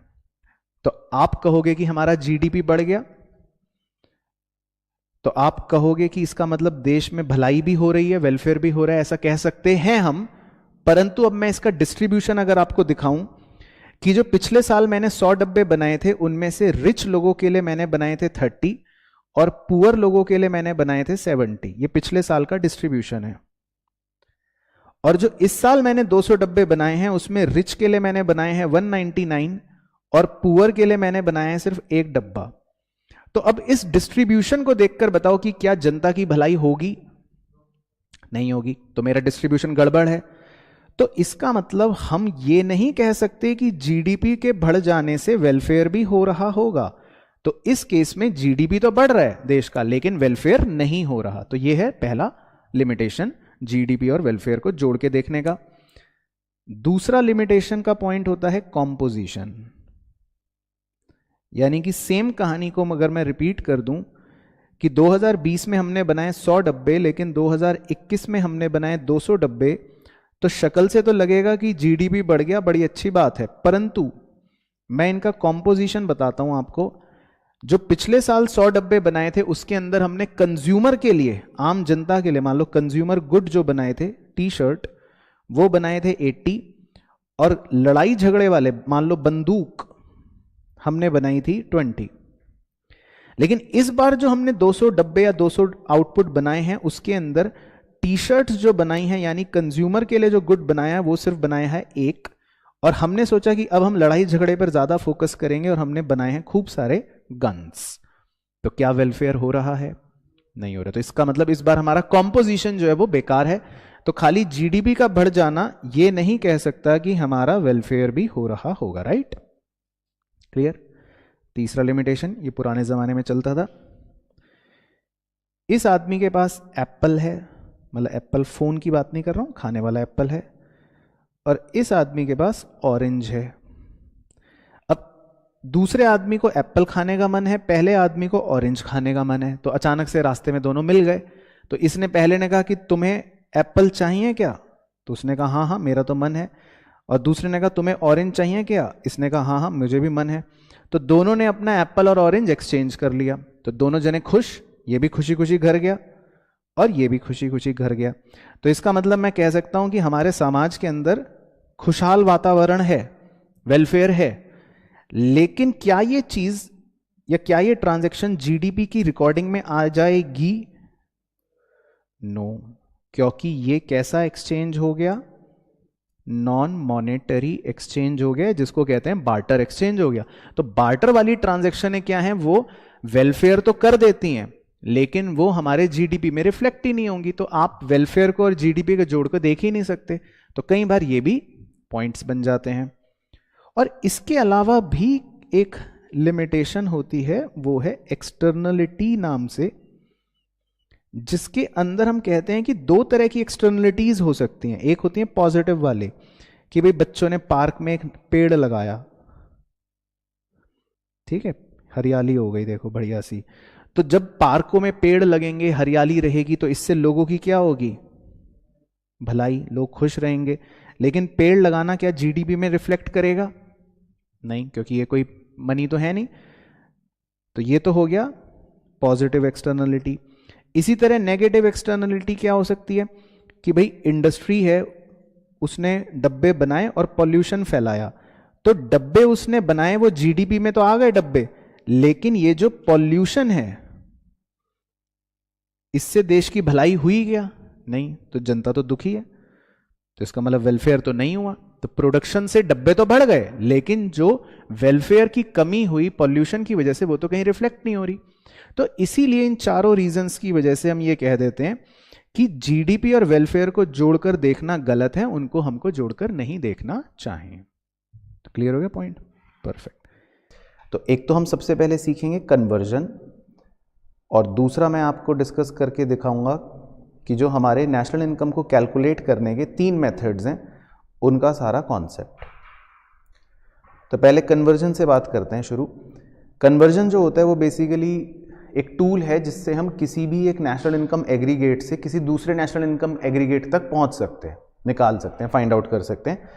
तो इसके अंदर 3 टूल्स होते हैं जो हमारी ये मदद करते हैं, क्योंकि किसी भी एग्रीगेट से किसी दूसरे एग्रीगेट तक पहुंचने के लिए बस हमारे पास 3 चीज़ों का ध्यान रखना पड़ता है। तो 3 चीज़ें जो होती हैं वो होती हैं या तो नेट या ग्रॉस, जिसको मैं पहला वेरिएबल बोल सकता हूँ, या फिर होता है नेशनल प्रोडक्ट और डोमेस्टिक प्रोडक्ट, जिसको मैं दूसरा वेरिएबल बोल सकता हूँ, और तीसरा होता है मार्केट प्राइस या फैक्टर कॉस्ट, जिसको मैं तीसरा वेरिएबल बोल सकता हूँ। तो बेसिकली कोई भी नेशनल इनकम एग्रीगेट में 3 ही तरह के वेरिएबल्स हम मान लेते हैं। तो नेट या ग्रॉस पहला वेरिएबल, नेशनल प्रोडक्ट या डोमेस्टिक प्रोडक्ट दूसरा वेरिएबल, और मार्केट प्राइस और फैक्टर कॉस्ट तीसरा वेरिएबल। तो नेट और ग्रॉस वेरिएबल के बीच में जब हम इंटरचेंज करना चाहते हैं तो उसमें मदद करता है, उस टूल का नाम है डेप्रीसिएशन। नेशनल प्रोडक्ट और डोमेस्टिक प्रोडक्ट के बीच में अगर हम इंटरचेंज करना चाहते हैं तो जो टूल हेल्प करता है वो है net factor income from abroad, short में जिसको बोलते हैं NFIA। और मार्केट प्राइस और फैक्टर कॉस्ट के बीच में अगर मुझे इंटरचेंज करना है तो कौन सा? नेट इनडायरेक्ट टैक्स, बिल्कुल सही। तो 3 मेन टूल्स जो हो गए हमारे लिए, वो हो गए depreciation, net factor income from abroad और नेट इनडायरेक्ट टैक्स, राइट। अब इनमें क्या क्या कॉम्प्लेक्सिटीज या क्या क्या फॉर्मूले हैं या क्या क्या कन्वर्जन की बातें हैं वो एक बार आपको बता देता हूँ नंबरिंग कर करके। तो सबसे पहला फॉर्मूला आप ये लिख सकते हो कि ग्रॉस और नेट के डिफरेंस को डेप्रीसिएशन कहते हैं। तो अब इस फॉर्मूले की मदद से आप कोई भी 2 वेरिएबल्स में से निकाल सकते हो, एक या एक से दूसरा या दूसरे से पहला निकाल सकते हो। जैसे फॉर एग्जांपल अगर अब आपको ग्रॉस फाइंड आउट करना हो तो ग्रॉस फाइंड आउट करने के लिए आप ये फॉर्मूला यूज कर सकते हो, नेट प्लस डेप्रीसिएशन। और अगर अब आपको नेट फाइंड आउट करना हो तो नेट फाइंड आउट करने के लिए अब आप फॉर्मूला यूज कर सकते हो ग्रॉस माइनस डेप्रीसिएशन। तो दो वेरिएबल्स आप इजीली निकाल सकते हो, ग्रॉस या नेट, यूजिंग डेप्रीसिएशन। अब इसमें एक इंपॉर्टेंट चीज़ जो याद रखनी है वो क्या, कि डेप्रीसिएशन को किसी और नाम से भी पुकारा जा सकता है। वो क्या? सही, बिल्कुल सही, consumption of fixed capital, consumption of fixed capital, short में बोल दिया CFC। या बहुत रेयर ऑफ द रेयर इसको दूसरे नाम से भी बोल सकते हैं, क्या? Capital consumption allowance. तो कुछ ऐसे वर्ड अगर कहीं भी आ जाए ना, कैपिटल कंजम्पशन, तो आप समझना कि ये डेप्रीसिएशन है, क्योंकि डेप्रीसिएशन क्या करता है, आपकी किसी भी कैपिटल एसेट को खा जाता है, उसकी वैल्यू को कम कर देता है, उसकी वैल्यू में गिरावट कर देता है। तो capital consumption, consumption of fixed capital, ऐसे वर्ड्स आने का मतलब है कि ये डेप्रीसिएशन है, ठीक है ना। तो ये तो हो गया ग्रॉस और नेट। इसी तरह दूसरा मेन फॉर्मूला होता है कि जो हमारा नेशनल प्रोडक्ट होता है, नेशनल प्रोडक्ट, और नेशनल प्रोडक्ट किसे बोलते हैं, जब हमने वो रेसिडेंट वाला कॉन्सेप्ट सीखा था, यानी कि हमारे देश के जो भी रेसिडेंट्स हैं वो जितना भी पैसा कमा रहे हैं, दैट इज नेशनल प्रोडक्ट। और फिर आपको याद है एक डोमेस्टिक टेरिटरी में डोमेस्टिक प्रोडक्ट का भी कॉन्सेप्ट सिखाया था, जिसमें हम सिर्फ अपनी टेरिटरी वाला ही पैसा काउंट करते हैं, यानी कि जितना पैसा हमारी टेरिटरी पर कमाया गया है, जिसको डोमेस्टिक इनकम कहते हैं। तो नेशनल प्रोडक्ट और डोमेस्टिक प्रोडक्ट के डिफरेंस को net factor income from abroad कहा जाता है, यानी कि NFIA कहा जाता है। तो अब आप इसकी मदद से बेसिकली दोनों वेरिएबल्स इजीली फाइंड आउट कर सकते हो। तो अगर आपको नेशनल प्रोडक्ट फाइंड आउट करना हो तो आप फॉर्मूला यूज़ कर लोगे डोमेस्टिक प्रोडक्ट प्लस NFIA, और आपको अगर डोमेस्टिक प्रोडक्ट फाइंड आउट करना हो तो आप फॉर्मूला यूज़ कर सकते हो नेशनल प्रोडक्ट माइनस NFIA। तो इससे आप दोनों में से कोई भी वेरिएबल इजीली फाइंड कर लोगे। अब इसमें इंपॉर्टेंट बात यह है कि NFIA जो होता है, यानी कि net factor income from abroad, इसका मीनिंग क्या है, 2 मिनट इसको भी समझ लेते हैं, क्योंकि हम यहां पर एक टर्मिनोलॉजी यूज कर रहे हैं फ्रॉम अब्रॉड, और उससे भी पहले एक टर्मिनोलॉजी यूज कर रहे हैं फैक्टर इनकम, और उससे भी पहले एक मेन टर्मिनोलॉजी यूज कर रहे हैं नेट। तो आखिर इसका मतलब क्या है? तो इसका मतलब समझने के लिए एक बहुत ही सिंपल सा एग्जांपल ले लेता हूँ। उसमें हम अपने भारत का एक चित्र बना लेते हैं। तो चित्र पर आपको हंसना नहीं है, क्योंकि मैं कोई आर्टिस्ट नहीं हूँ, लेकिन सिर्फ रिप्रेजेंटेटिव वे में समझाने के लिए। और बाकी एक दुनिया बना लेते हैं, US, कनाडा, कुछ भी बना लेते हैं। अब होता क्या है कि जो हमारे रेसिडेंट्स हैं, जिनको मैं हरे कलर से मार्क कर देता हूँ, जैसे फॉर एग्जांपल ये आदमी या मैं इंडिया में रहता हूँ, तो मान लेते हैं मैं इंडिया का रेसिडेंट हूँ, लेकिन हो सकता है कोई इंडिया का रेसिडेंट, जैसे विराट कोहली है, तो फिलहाल वो टूर्नामेंट पर बाहर गया है, लेकिन है तो वो इंडिया का रेसिडेंट ही, तो मैंने उसको बाहर बना दिया। इसी तरह बाहर मैं बना लेता हूँ, मान लेते हैं SBI, state bank of India की एक ब्रांच है, तो ये भी है तो इंडिया का रेसिडेंट ही, चाहे कहीं पे भी किसी भी देश में खुली हुई हो। इसी तरह मैं कुछ लाल रंग के लोग बना देता हूँ। ये लाल रंग के जो लोग हैं, इसका मतलब है कि ये है नॉन रेसिडेंट, यानी कि हमारे भारत के रेसिडेंट नहीं है। तो जैसे फॉर एग्जांपल ये लाल रंग का आदमी है, इसका नाम है क्रिस गेल। तो क्रिस गेल कोई इंडिया का रेसिडेंट तो है नहीं, वो तो यहाँ पर सिर्फ टूर्नामेंट के लिए आया है, कमेंट्री करने आया है। या फिर मान लो मैं एक कंपनी बना देता हूँ मैकडोनल्ड्स, तो मैकडोनल्ड्स कोई इंडिया की कंपनी तो है नहीं, ये भी एक नॉन रेसिडेंट है। अब होता क्या है कि बहुत सारा पैसा, कौन सा वाला, फैक्टर इनकम वाला। फैक्टर इनकम कॉन्सेप्ट आप ऑलरेडी जान चुके हो। फैक्टर इनकम कौन सी होती थी, एक बार बोल के बताओ। 4 होती हैं पूरे ब्रह्मांड में, तब सिखाई थी। कौन कौन सी? हाँ, रेंट, वेजेस, इंटरेस्ट, प्रॉफिट। तो हमेशा याद रखना है, मैं फैक्टर इनकम बोलने का मतलब हमेशा ये 4। तो कई बार ऐसा होता है कि विराट कोहली, SBI या बहुत सारी ऐसी, मतलब भारत के जो रेसिडेंट्स कह लो, वो विदेशों से पैसा इंडिया में लेकर आ जाते हैं, यानी कि फैक्टर इनकम जो है वो विदेशों से इंडिया में आ जाता है। तो मैं इसको क्या बोल सकता हूँ, फैक्टर इनकम फ्रॉम अब्रॉड, यानी कि फैक्टर इनकम अब्रॉड से आई, फैक्टर इनकम फ्रॉम अब्रॉड। तो फॉर एग्जाम्पल ये सारे रेसिडेंट्स मिलके 100 रुपये इंडिया में लेकर आए, लेकिन इसके विपरीत बहुत सारे नॉन रेसिडेंट्स ऐसे भी होंगे, जैसे क्रिस गेल है या मैकडोनल्ड्स है, ये भारत से पैसे कमा के बाहर ले जाएंगे। तो इसका मतलब ये सारी फैक्टर इनकम बाहर चली गई, जिसको बोलते हैं फैक्टर इनकम टू अब्रॉड, यानी कि सारा फैक्टर इनकम कहाँ चला गया, अब्रॉड में चला गया। तो मान लेते हैं 80 रुपये। तो अगर हम इसी बात को एक सिंगल वैल्यू में तब्दील कर दें तो हम क्या बोल सकते हैं?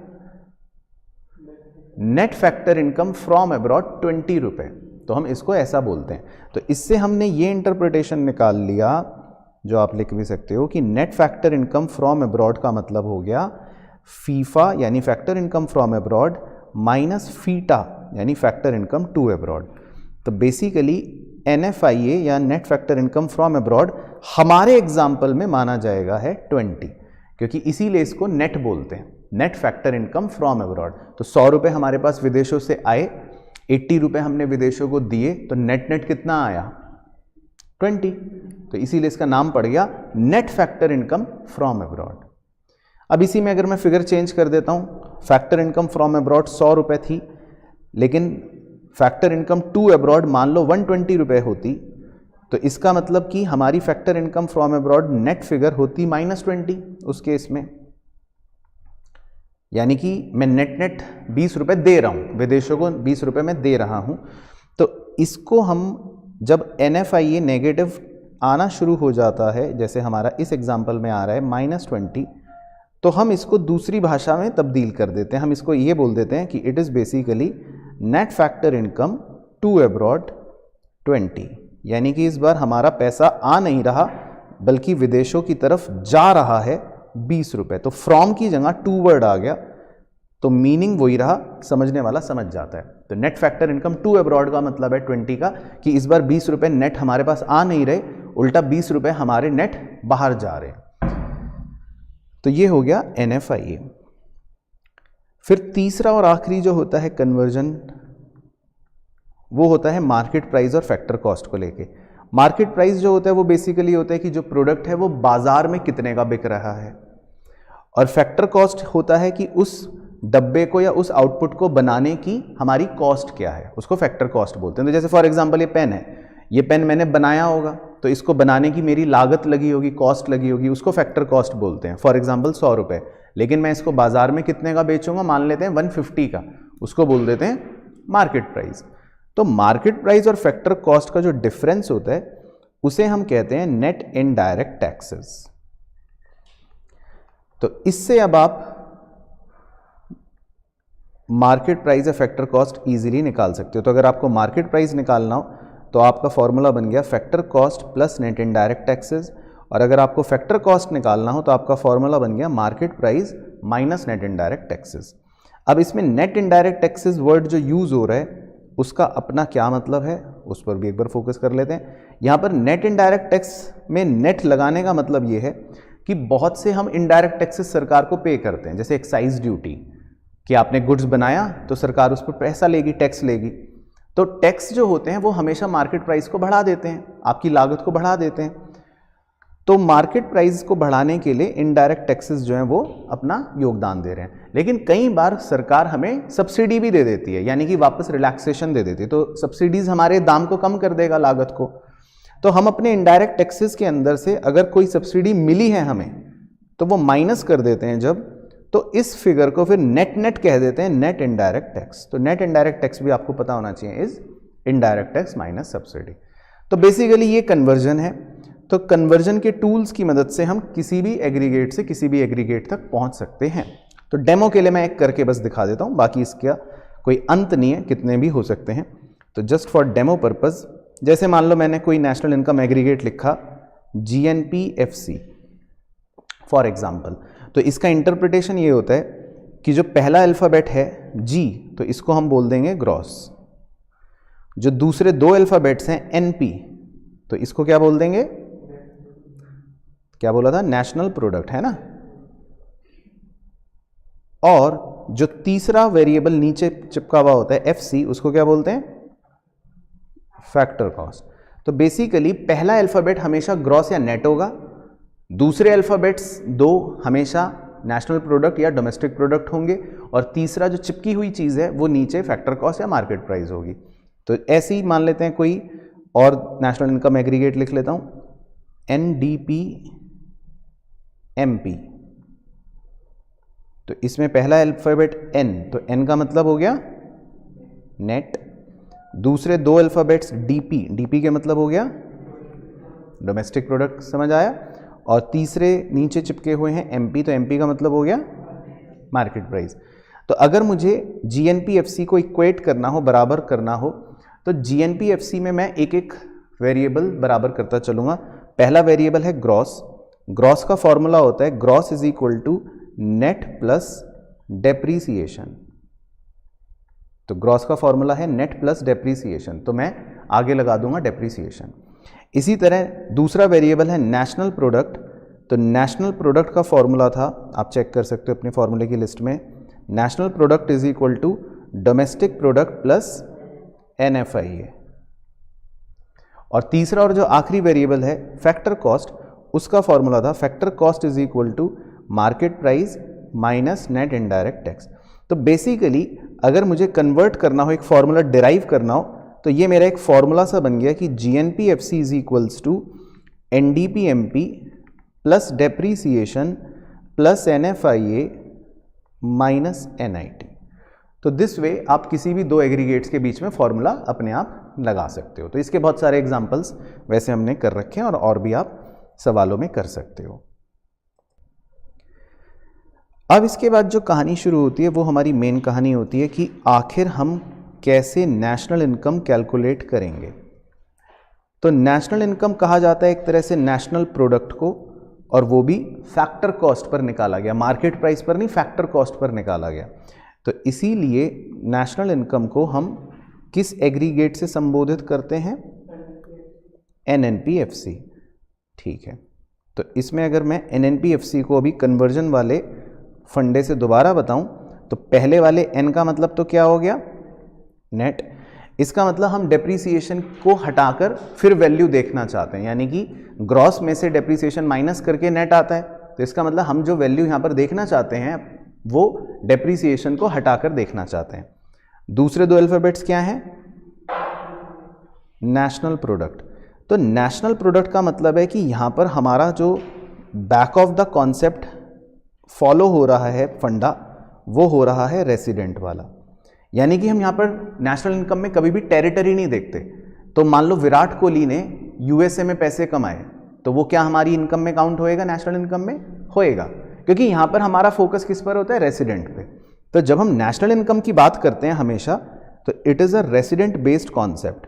तो यहाँ पर हम नेशनल प्रोडक्ट देखते हैं, और नेशनल प्रोडक्ट का मतलब है कि हम रेसिडेंट पे फोकस करते हैं। तो अगर मैंने चांद पर जाके भी पैसे कमाए तो वो हमारी नेशनल इनकम है, क्योंकि मैं रेसिडेंट हूँ इंडिया का। और तीसरा एग्रीगेट है फैक्टर कॉस्ट।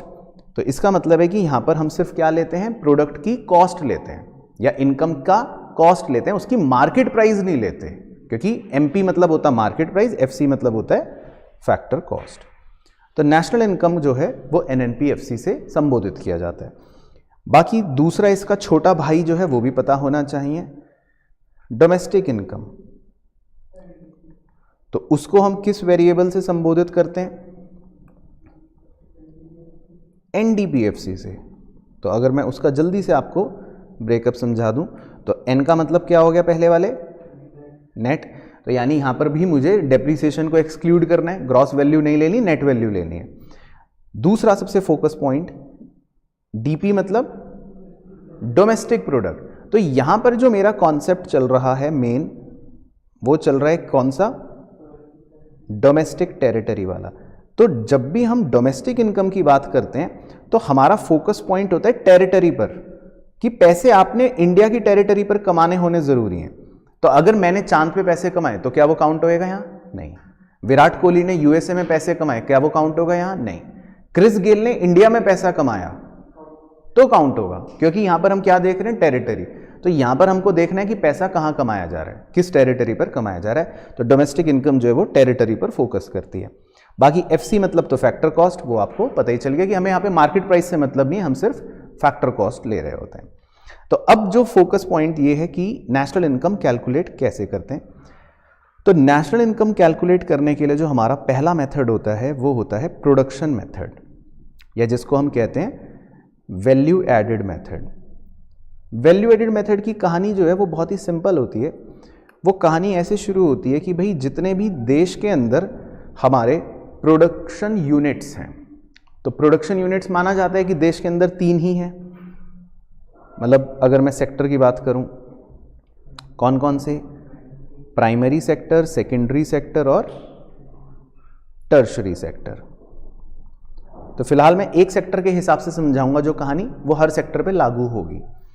तो हम किसी भी सेक्टर में जाते हैं, तो जैसे मैं प्राइमरी सेक्टर में चला जाता हूं, थोड़ी देर के लिए वहां घुस जाता हूं, तो प्राइमरी सेक्टर के अंदर घुसकर मैं उनसे पूछता हूं कि भाई आप ये बताओ कि आपने कितना वैल्यू एडिशन करा है। अब वैल्यू एडिशन का मतलब जो होता है वो ये होता है कि हम ये पूछते हैं उनसे कि आपने कितना वैल्यू ऑफ आउटपुट, यानी कि जो आपकी आउटपुट है उनकी क्या वैल्यू है, और आपने जो इनपुट्स खरीदे या आपने जो इनपुट्स इस्तेमाल करे उनकी क्या वैल्यू है, उसके डिफरेंस को हम बोल देते हैं वैल्यू एडेड। Very simple. तो वैल्यू एडेड निकालने के लिए हमें सिर्फ क्या करना है, वैल्यू ऑफ आउटपुट में से वैल्यू ऑफ इनपुट्स को क्या कर देना है, माइनस कर देना है। तो हम प्राइमरी सेक्टर का वैल्यू एडेड निकाल लेते हैं। इसी तरह सेम काम मैं सेकेंडरी सेक्टर में करता हूं, इसी तरह सेम काम मैं टर्शरी सेक्टर में करता हूं। सबको जोड़ जाड़ के मैं कह देता हूं पूरे देश का वैल्यू एडेड ये आ गया, राइट। अब वैल्यू ऑफ आउटपुट क्या होता है, इस पर थोड़ा सा फोकस करते हैं। वैल्यू ऑफ आउटपुट जो होता है उसमें हम कहते हैं कि भाई जो भी आपने सेल्स करी है वो हमें बता दो। अब आमतौर पे कोई भी व्यक्ति जो सेल करता है वो सेल किस किस को करता है, वो सेल करता है या तो नॉर्मल ग्राहक को यानी कि सेल्स टू हाउस होल्ड्स, या फिर वो सेल्स करता है सरकार को यानी सेल्स टू गवर्नमेंट, या फिर वो सेल्स करता है किसी दूसरी दुकानदारों को यानी कि फर्म्स को, और या फिर वो सेल्स करता है विदेशों में, उसने सामान बाहर ही बेच दिया, एक्सपोर्ट्स। तो सेल्स वर्ड जो है वो एक वाइडर वर्ड है, वो एक बड़ा वर्ड है। तो सेल के अंदर आपकी हर प्रकार की सेल आ जाएगी। तो चाहे आपने हाउस होल्ड को बेचा, चाहे आपने फर्म को बेचा, चाहे आपने सरकार को बेचा या विदेशों में बेचा, सेल के अंदर क्या आ जाएगा, सब कुछ आ जाएगा। सारी की सारी सेल्स जो है वो इसके अंदर आ जाएगी। फिर कुछ उसके आउटपुट में यानी कि उसके स्टॉक में चेंज होता है, तो हम कहते हैं कि आपके स्टॉक में कितना चेंज हुआ है वो भी हमें बता दो, यानी कि चेंज इन स्टॉक। तो उस चेंज इन स्टॉक को भी हम सेल्स के अंदर ही ऐड कर लेते हैं। अब चेंज इन स्टॉक को पूछने के लिए या उससे पता लगाने के लिए हमें क्या फॉर्मूले का इस्तेमाल करते हैं, क्लोजिंग माइनस ओपनिंग, है ना। वेरी सिंपल लॉजिकल फॉर्मूला है। तो हम closing stock minus opening stock करके ये पता लगा लेते हैं कि उसके स्टॉक में कितना परिवर्तन हुआ है, क्योंकि वो भी एक तरह से वैल्यू ऑफ आउटपुट ही है। भाई बिका नहीं लेकिन स्टॉक में रह गया, अनसोल्ड रहेगा। भाई डब्बे बनाए मैंने, या तो बिकेंगे या नहीं बिकेंगे, तो मेरे लिए तो डब्बे टोटली माने जाएंगे ना। तो जितना मैं बेच देता हूं वो सेल्स में आ गए, और जितना मैं बेच नहीं पाया वो मेरे चेंज इन स्टॉक में आ गए। तो इसको बोलते हैं वैल्यू ऑफ आउटपुट। अब वैल्यू ऑफ आउटपुट का भी एक एग्रीगेट है शॉर्ट नेशनल इनकम के अंदर, इसको संबोधित किया जाता है वैल्यू ऑफ आउटपुट को GVOMP के नाम से। तो इसकी फुल फॉर्म बनाने की कोशिश करो। G का मतलब ग्रॉस, VO का मतलब value of output, very good, MP का मतलब मार्केट प्राइस। तो GVOMP इसको हम कह देते हैं वैल्यू ऑफ आउटपुट को बनाने के लिए। अच्छा, कभी कभी कुछ सवालों के अंदर हमको ना सेल्स भी निकालनी पड़ जाती है। वो इतने चालाक होते हैं कि आपने कितने रुपए का माल बेचा वो बताएगा नहीं। तो हम दुकानदार से कहते हैं कि भैया ये बताओ कि आपके प्रोडक्ट का दाम क्या है, प्राइस क्या है। हम उससे प्राइस पूछते हैं, हाँ, और फिर उससे पूछते हैं अपनी क्वांटिटी बताओ कि आपने कितने डब्बे बेचे। तो जब हम प्राइस और क्वांटिटी को मल्टीप्लाई करते हैं तो हम फिर सेल्स की फिगर का पता लगा सकते हैं। तो ये आपका कंप्लीट बन गया वैल्यू ऑफ आउटपुट। तो इससे ज़्यादा वैल्यू ऑफ आउटपुट में हमसे कुछ नहीं वो एक्सपेक्ट करता। अब हो गया वैल्यू ऑफ इनपुट्स किसे कहते हैं। ये बहुत ही अच्छा क्रिटिकल पॉइंट है। इसका मतलब ये होता है कि जो भी हमारे नॉन फैक्टर इनपुट्स होते हैं, बड़े ध्यान से मेरे शब्दों को सुनना, जो भी हमारे नॉन फैक्टर इनपुट्स होते हैं, अगर हम उन्हें खरीद रहे हैं या उन पर कोई खर्चा कर रहे हैं, एक्सपेंडिचर कर रहे हैं, तो उन्हें हम वैल्यू ऑफ इनपुट्स कहते हैं। अब नॉन फैक्टर वर्ड पे थोड़ा फोकस कर लेते हैं कि भाई नॉन फैक्टर इनपुट्स का मतलब सर, तो जी आपको फैक्टर इनपुट्स पढ़ा रखे हैं। फैक्टर इनपुट्स कौन से होते हैं, land, labour, capital, entrepreneur, very good. तो अगर मैंने किसी से लैंड खरीद ली, मैंने किसी से लेबर खरीद ली, मैंने किसी से कैपिटल खरीद लिया, मैंने किसी से एंटरप्रेन्योर खरीद लिया, ये सब चीजें यहां नहीं आएंगी। यहां पे इनके अलावा जो नॉन फैक्टर इनपुट्स हैं वो आएंगे। तो आमतौर पे 99.99% नॉन फैक्टर इनपुट जो होता है वो होता है रॉ मटेरियल। क्योंकि भाई आप रॉ मटेरियल ही खरीदोगे प्रोडक्शन के लिए, और तो कुछ ऐसा तो है नहीं कि आपने कुछ और खरीदना है। तो 99.99% नॉन फैक्टर इनपुट मतलब होता है रॉ मटेरियल, है ना। बाकी लेकिन इसके अलावा अगर कोई फैक्ट्री का आप कोई इलेक्ट्रिसिटी का बिल पे कर रहे हो तो वो भी ये हो सकता है। मतलब कोई भी एक्सपेंडिचर जो फैक्टर इनपुट नहीं है, तो लैंड, लेबर, कैपिटल और एंटरप्रेन्योर को अगर छोड़ दूं, उसके अलावा अगर आप कोई खर्चा कर रहे हो तो वो नॉन फैक्टर इनपुट होता है। पर फिर भी 99.99% आपका रॉ मटेरियल का परचेज ही वो इनपुट होता है। अब जब आप परचेज करते हो, खरीदते हो सामान, तो कहां से खरीदते हो? परचेज फ्रॉम, क्या पता हाउस होल्ड से खरीदा हो, या फिर परचेज फ्रॉम गवर्नमेंट से खरीदा हो, या फिर परचेज फ्रॉम दूसरी दुकान से, फर्म से खरीदा हो, या फिर परचेज फ्रॉम विदेशों से खरीदा हो, इंपोर्ट्स। तो यहां पर परचेज जो है वो एक वाइडर टर्म है, या परचेज ऑफ रॉ मटेरियल एक वाइडर टर्म है। इसमें आपके हर प्रकार के परचेज आ जाते हैं। तो चाहे आपने हाउस होल्ड से खरीदा, फर्म से खरीदा, सरकार से खरीदा, विदेशों से खरीदा, वो सब इसके अंदर इंक्लूड हो जाते हैं। अब यहां पर सेल्स के अंदर आप देखो एक बादल बना हुआ है, परचेज के अंदर एक बादल बना हुआ है। अब बच्चा क्या गलती करता है? एग्जाम में हमें सेल्स की फिगर दे देगा और एक्सपोर्ट्स की फिगर भी देगा जानबूझ के। तो बच्चा सोचता है सेल्स को भी ले लो और एक्सपोर्ट्स को भी ले लो। तो समझ गए बच्चे ने क्या गलती करी? डुप्लीकेशन हो गया। इसी तरह एग्जाम में वो परचेज ऑफ रॉ मटेरियल भी देता है और वो इंपोर्ट्स भी देता है। बच्चा दोनों कंसीडर कर लेता है। तो बच्चे ने समझ गए क्या गलती कर दी? डुप्लीकेशन कर दिया। तो आप तो वो बच्चे नहीं हो, आप तो होशियार बच्चे हो, ठीक है। तो वैल्यू ऑफ इनपुट्स का मतलब हो गया कि जो भी हम नॉन फैक्टर इनपुट्स खरीद रहे हैं या खर्चा कर रहे हैं, वो सारे खर्चे इसमें आ जाएंगे। अब यहां पर मैं क्योंकि एक्सपेंडिचर वर्ड लिखता हूं तो कई बार बच्चे गलत इंटरप्रिटेशन निकाल लेते हैं। अब एग्जाम में एक सवाल आया कि हमने एक्सपेंडिचर करा, हमने ट्रैक्टर खरीद लिया, तो क्या ये भी एक नॉन फैक्टर इनपुट है? नहीं, ये इनपुट नहीं है। ट्रैक्टर खरीदना is not a input. Tractor खरीदना तो एक तरह से कैपिटल एक्सपेंडिचर हो गया ना, ये कोई इनपुट नहीं है। इसका तो आप यूज करोगे अगले 5 साल 10 साल तक। तो यहां पे ये पॉइंट का भी ध्यान रखना है कि सर ने एक्सपेंडिचर जरूर बोला है लेकिन कैपिटल एक्सपेंडिचर नहीं बोला। तो आप इन सब चीजों को नहीं लोगे। अगर उसने ट्रैक्टर खरीद लिया, इक्विपमेंट खरीद लिया, मशीन खरीद लिया, ये सब एक्सपेंडिचर नहीं लेने, छोटे छोटे खर्चे लेने हैं, पीएनएल वाले, रेवेन्यू नेचर वाले। उसने मान लो इलेक्ट्रिसिटी का बिल पे कर दिया, उसने मान लो कुछ और रेंट वेंट पे कर दिया, उसने कुछ रॉ मटेरियल खरीद लिए, ये सारे खर्चे इंटरमीडिएट वाले। तो बस value of output minus value of input करके आपका आंसर आ जाता है वैल्यू एडेड, जिसका एग्रीगेट क्या होता है? Short GVAMP। तो इसका बनाने की कोशिश करो। G का मतलब ग्रॉस, VA का मतलब वैल्यू एडेड और MP का मतलब मार्केट प्राइस। तो इस तरह से मैं प्राइमरी सेक्टर का क्या निकाल लेता हूं? GVAMP, gross value added at market price. फिर ये सेम प्रोसीजर लगाता हूं मैं कहां पर? सेकेंडरी सेक्टर में भी, वहां पे भी GVMP निकाल लेता हूं। फिर मैं सेम प्रोसीजर लगाता हूं कहां पर भी? टर्शरी सेक्टर में भी, वहां का भी वैल्यू एडेड निकाल लेता हूं। लेकिन मुझे तो पूरे देश का निकालना है। तो पूरे देश का वैल्यू एडेड जब मैं जोड़ता हूं, यानी मैं इसको ऐसा लिख लेता हूं सिग्मा GVAMP, यानी कि मैंने प्राइमरी सेक्टर का वैल्यू एडेड, मैंने सेकेंडरी सेक्टर का वैल्यू एडेड, मैंने टर्शरी सेक्टर का वैल्यू एडेड जोड़ लिया, तो इसको मैं सिग्मा GVAMP कह दूं। तो ये बराबर किसके होता है जी?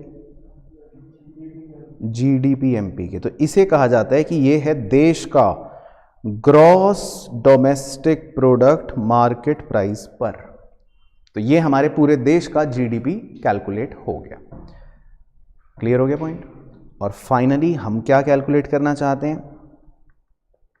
हमारी हेडिंग क्या थी? NNPFC। तो यहां से कन्वर्जन हमारी मदद कर देता है। तो हम GDPMP तो निकाल ही चुके होते हैं, है ना, वैल्यू एडेड्स जोड़कर। तो अब कन्वर्जन कहता है कि माइनस कर दो डेप्रीसिएशन, प्लस कर दो NFIA और माइनस कर दो नेट इनडायरेक्ट टैक्स, तो आपका NNPFC एग्रीगेट आ जाएगा। ये कन्वर्जन हो गया। तो इसके लिए आप कन्वर्जन को रेफर कर सकते हो। अब आते हैं जी इसके बाद दूसरा मेथड, सबसे इंपॉर्टेंट है इनकम मेथड, लेकिन सबसे आसान भी है। इनकम मेथड जो है ना, इसका फोकस ही रहता है अपनी डोमेस्टिक इनकम पर, तो इसीलिए इसका तो आंसर जो आता है ना वो डायरेक्टली डोमेस्टिक इनकम ही आ जाता है। तो इनकम जो है वो ये बताता है कि हमारी टेरिटरी पर क्या इनकम कमाई गई है। तो इनकम मेथड इसीलिए जो आपको आंसर देता है वो सीधा डोमेस्टिक इनकम बता देता है। यानी कि इस मेथड से हम ये फाइंड आउट कर रहे हैं कि हमारी टेरिटरी पर क्या फैक्टर इनकम कमाई गई। तो अब इनकम जो होती है उसको 3 कैटेगराइजेशन दी गई हैं इस मेथड के अंदर। एक दिया गया है कॉम्पनसेशन ऑफ एम्प्लॉय, यानी कि इसका मतलब है, पहले इसको समझ लेते हैं। कॉम्पनसेशन ऑफ एम्प्लॉय का मतलब होता है कि अगर कोई एक एम्प्लॉयर है तो एम्प्लॉयर का कोई एक एम्प्लॉय भी होगा, तो एम्प्लॉयर अपने एम्प्लॉय को बहुत सी चीज़ें देता है अपने उसके काम के बदले में। जैसे वो उसको देता है salary and wages in cash, वो सबसे पहले उसको कहता है ये लो पैसे ले लो। कई बार वो उसको सैलरी और वेजेस देता है इन काइंड, वो उसको कहता है मैं तुम्हें एक घर दे देता हूँ, मैं तुम्हें गाड़ी दे देता हूँ, या मैं तुम्हें कुछ और चीज़ दे देता हूँ। इसके अलावा वो उसके लिए कुछ कॉन्ट्रीब्यूशंस भी करता है उसके बिहाफ पे। जैसे वो प्रोविडेंट फंड में पैसे जमा कर देगा एम्प्लॉय के नाम के, कहेगा देखो मैं तुम्हारे नाम के पैसा खुद ही जमा कर देता हूँ, एम्प्लॉयर्स कॉन्ट्रीब्यूशन है ना, टू सोशल सिक्योरिटी स्कीम, इस तरह की चीज़ें। तो मतलब इन नटशेल एम्प्लॉयर अपने एम्प्लॉय को अगर कुछ भी दे, पेंशन देता है, अलाउंसेस देता है, वो सारी चीज़ें हम मानते हैं कि वो उसके काम के बदले में ही दे रहा है, इसीलिए इन सारी चीज़ों को फैक्टर इनकम मानते हैं और देश में कमाई गई हैं तो इसीलिए डोमेस्टिक इनकम का ये पार्ट होती हैं। अब इसमें एक ही प्रिकॉशन आपको ध्यान रखना है कि पेंशन हम रिटायरमेंट पेंशन है तो चलो ठीक है मान लेते हैं कि एम्प्लॉय को दी काम के बदले में। ओल्ड एज पेंशन जो होती है वो ये माना जाता है कि ये आप सिर्फ दया भाव से दे रहे हो, क्योंकि अब वो बहुत बूढ़ा हो गया, वो काम तो कुछ नहीं कर रहा, तो ओल्ड एज पेंशन जो है वो एक फैक्टर इनकम नहीं है ना। तो इसीलिए हम इसको कंसीडर ही नहीं करते, क्योंकि whole concept is all about factor income. तो old age income, old age pension को ट्रांसफर इनकम कंसीडर किया जाता है, तो इस बात का हम ध्यान रख लेंगे। और क्या इनकम होती है देश के अंदर? दूसरी मेन इनकम होती है हमारी एक ऑपरेटिंग सरप्लस नाम से। अब ऑपरेटिंग सरप्लस जो इनकम होती है देश के अंदर, उसका बेसिकली 2 मेन पार्ट्स होते हैं। एक होता है इनकम फ्रॉम प्रॉपर्टी, कि भाई आपने अपनी कोई प्रॉपर्टी से इनकम कमाई। अब प्रॉपर्टी से जो इनकम कमाई जाती है, पहले मैं वो लिख लेता हूँ। प्रॉपर्टी से जो आप इनकम कमाते हो उसके अंदर आ जाता है, जैसे भाई आपको रेंट मिल गया, या जैसे भाई आपको रॉयल्टी मिल गई, है ना, या जैसे आपको कहीं से कुछ इंटरेस्ट मिल गया। तो आमतौर पे ये रेंट, रॉयल्टी और इंटरेस्ट, ये तीनों इनकम जो होती है ये प्रॉपर्टी की इनकम मानी जाती है, क्योंकि आपने किसी को अगर पूंजी दी, कैपिटल दिया, पैसा दिया तो इंटरेस्ट मिल गया, आपने अपनी इंटेलेक्चुअल प्रॉपर्टी दी तो रॉयल्टी मिल गई, आपने अपनी किसी को जमीन दे दी तो रेंट मिल गया। दूसरी इनकम जो होती है वो होती है इनकम फ्रॉम एंटरप्रेन्योरशिप, यानी कि आप अपनी बुद्धिमत्ता जो है एंटरप्रेन्योरशिप वाली सर्विस दे रहे हो किसी को, तो वहां से भी इनकम हो सकती है। तो एंटरप्रेन्योरशिप से जो इनकम होती है वो एक ही होती है, वो क्या होती है? प्रॉफिट्स। क्योंकि एंटरप्रेन्योरशिप जो सर्विस देता है व्यक्ति, उसको बदले में जो इनकम मिलती है वो मिलती है प्रॉफिट। तो बहुत सारे भारत में जो एंटरप्रेन्योर्स हैं, देखो वो प्रॉफिट कमा रहे हैं, वो सारी देश की तो इनकम है, वो डोमेस्टिक इनकम ही तो है, हमारी टेरिटरी पर कमा रहे हैं। अब प्रॉफिट जो होता है, अगर मान लो आपने 100 रुपए प्रॉफिट कमाए, या किसी भी एंटरप्रेन्योर ने 100 रुपए प्रॉफिट कमाए, तो उस 100 रुपए में सोचो सबसे पहले क्या होगा।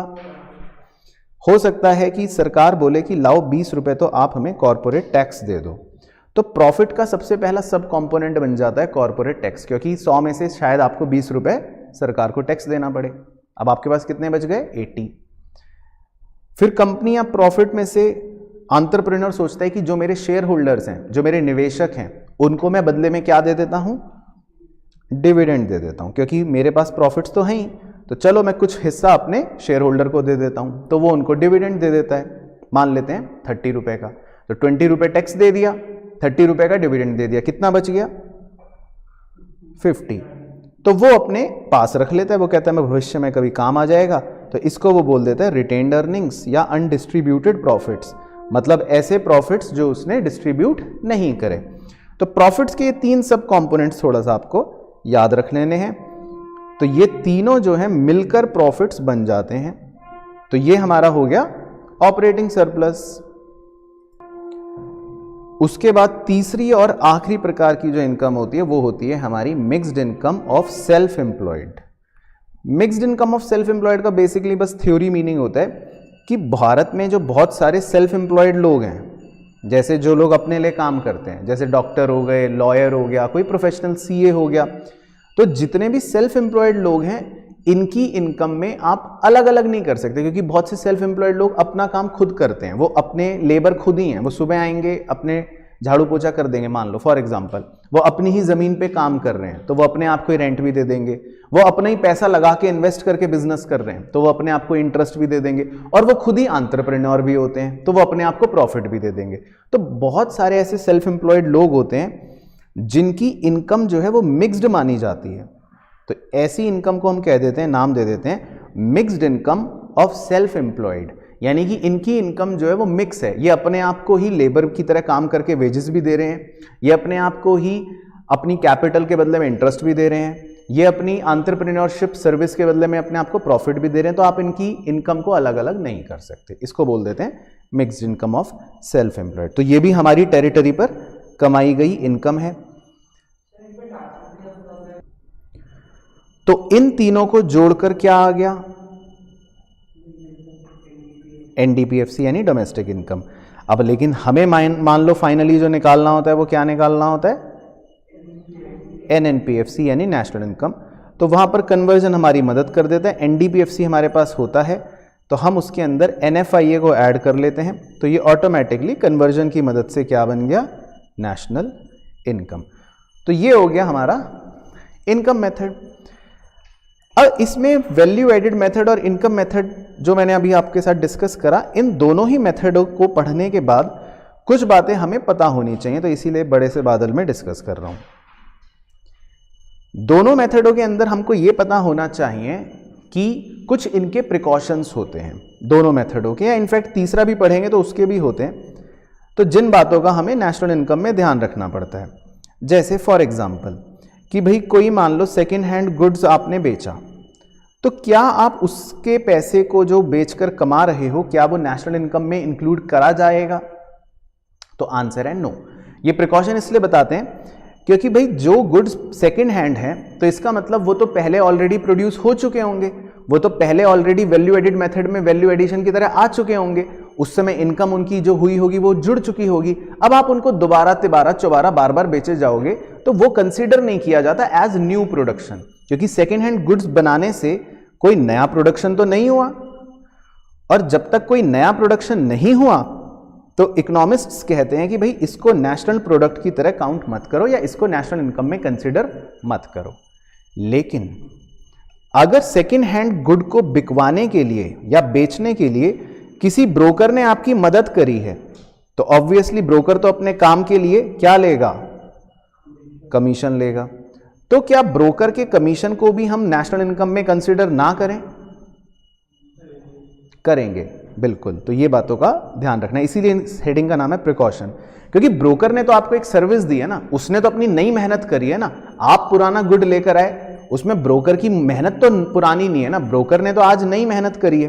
तो इसीलिए ब्रोकर अगर कमीशन कमा रहा है सेकेंड हैंड सेल पर तो वो हम इंक्लूड कर लेते हैं, ये प्रिकॉशंस में आ जाता है।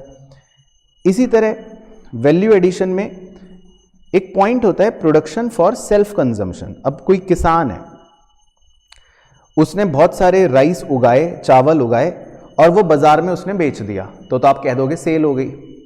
लेकिन अगर किसान ने प्रोडक्शन करे, चावल उगाए और वो चावल उगाकर अपने घर ले गया, कह रहा पत्नी का फोन आया है कि घर में चावल खत्म हो गए हैं तो वो घर के लिए ले गया, तो क्या ऐसे प्रोडक्शन को आप नेशनल इनकम में इंक्लूड करोगे कि नहीं, नहीं करेंगे, है ना।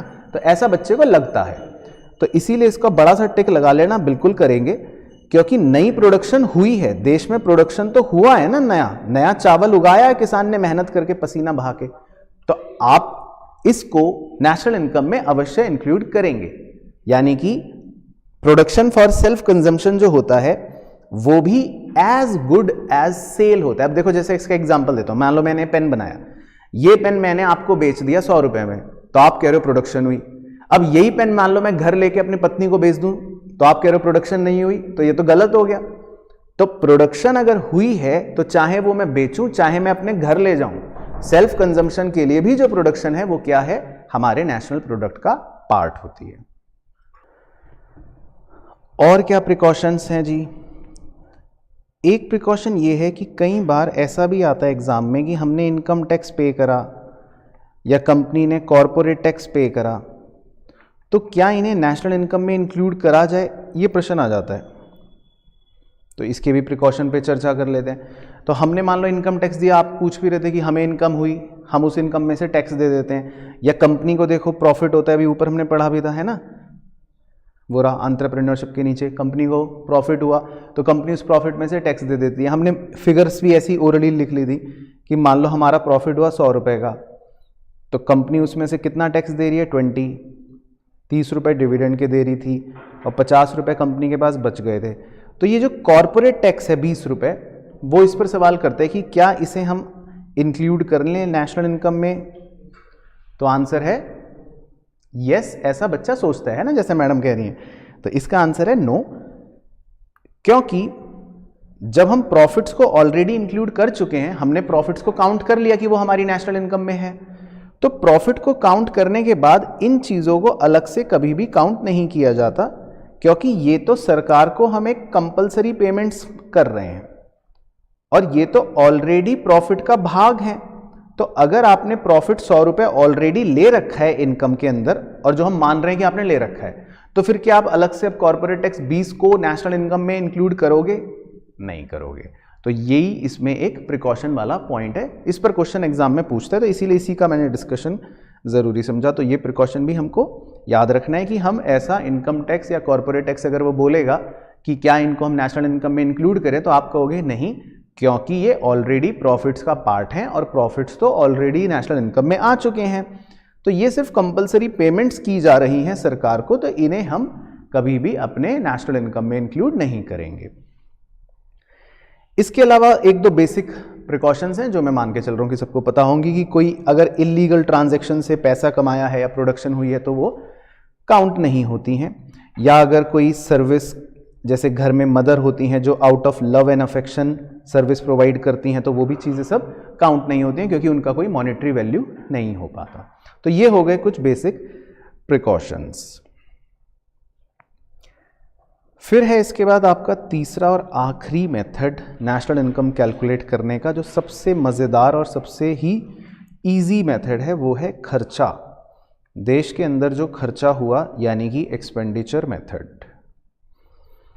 तो एक्सपेंडिचर मेथड के अंदर हम देश में हो रहे सारे खर्चों को ऐड करते हैं और फिर उससे ये निकाल लेते हैं कि अल्टीमेटली देश का gross domestic product at market price क्या है। तो इस मेथड में हमको जीडीपी एमपी मिल जाता है।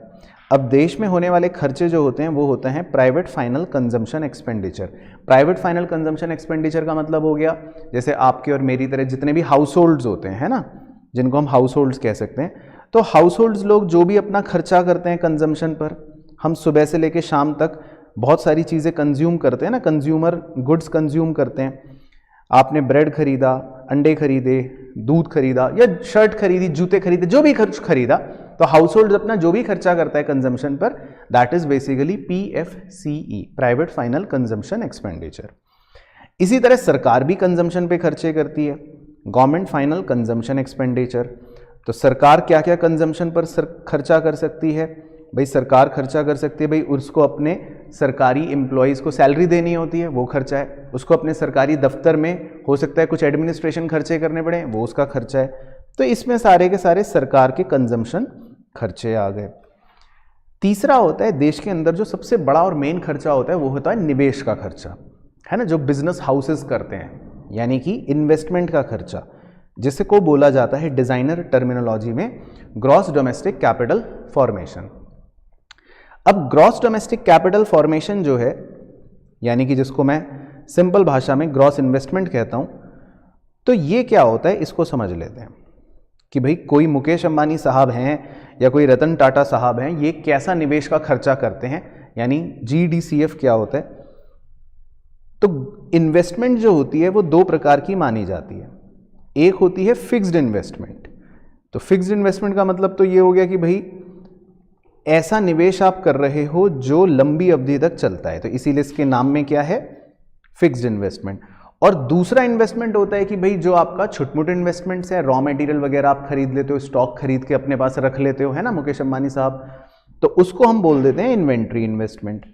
तो दो तरह के इन्वेस्टमेंट्स को जब आप ऐड करते हो, that is basically your investment total वाला। तो एक फॉर्मूला सा बन गया कि भाई gross domestic capital formation is equals to gross domestic fixed capital formation plus inventory investment. Simple भाषा में समझने के लिए fixed investment plus inventory investment. और इन्वेंट्री इन्वेस्टमेंट को हम निकालते कैसे हैं, वो हमने पहले भी पढ़ा था। इन्वेंट्री इन्वेस्टमेंट को निकालते हैं हम वही सेम फॉर्मूले से, closing stock minus opening stock, क्योंकि चेंज इन इन्वेंट्री या चेंज इन स्टॉक को ही इन्वेंट्री इन्वेस्टमेंट कहा जाता है। तो इसका फॉर्मूला वही है, closing stock minus opening stock. अब एक सब पॉइंट आता है कि आखिर फिक्स्ड इन्वेस्टमेंट्स किसे कंसीडर किया जाएगा, मैं कौन सी इन्वेस्टमेंट को मानूं कि ये फिक्स्ड है। तो इसकी भी 3 अलग अलग कैटेगरियां बना रखी हैं। तो ये किसको याद है, एक बिल्कुल सही, रेसिडेंशियल कंस्ट्रक्शन इन्वेस्टमेंट। तो भाई आप बिल्डिंगें देखते हो ना, आप जहाँ पे रहते हो, आपके अपार्टमेंट्स हैं, सोसाइटीज़ हैं, तो ये रेसिडेंशियल कंस्ट्रक्शंस जो हैं, इन्हें क्या बोलते हैं हम, फिक्स्ड इन्वेस्टमेंट। तो एक तो हो गए रेसिडेंशियल इन्वेस्टमेंट्स, दूसरे पब्लिक इन्वेस्टमेंट। अब पब्लिक इन्वेस्टमेंट क्या होगा, भाई आप देखो, अभी जाओगे घर, वापस जाओगे तो सड़क पे जाओगे, तो ये सड़क क्या है, सरकार ने निवेश कर रखा है 5-10 सालों के लिए। या आप रास्ते में जाते हो, ट्रेन से ब्रिज मिल जाते हैं आपको, ब्रिजेस, तो ये सब क्या है, पब्लिक इन्वेस्टमेंट, मतलब जो सरकार निवेश कर रही है, ये वो है। अब यहाँ पे एक बच्चा डाउट पूछता है, फिर मैं आपसे पूछूंगा, सर सरकार का खर्चा तो आपने सेकंड पॉइंट में ऑलरेडी ले रखा है, GFCE वहां पे लिखा तो था सरकार का खर्चा। तो सरकार ने अगर सड़क बनाई तो आप इसको यहां पर इन्वेस्टमेंट में क्यों ले रहे हो। तो मान लेता हूं मैं बच्चा हूं, मैं डाउट पूछ रहा हूं, आप सर हो, तो बताओ। और वो वाला, हाँ बिल्कुल सही। तो जो GFCE है वो बेसिकली सरकार का खर्चा है, लेकिन कंजम्पशन वाला, तो उसको आप मान सकते हो वो छुटमुट खर्चे हैं।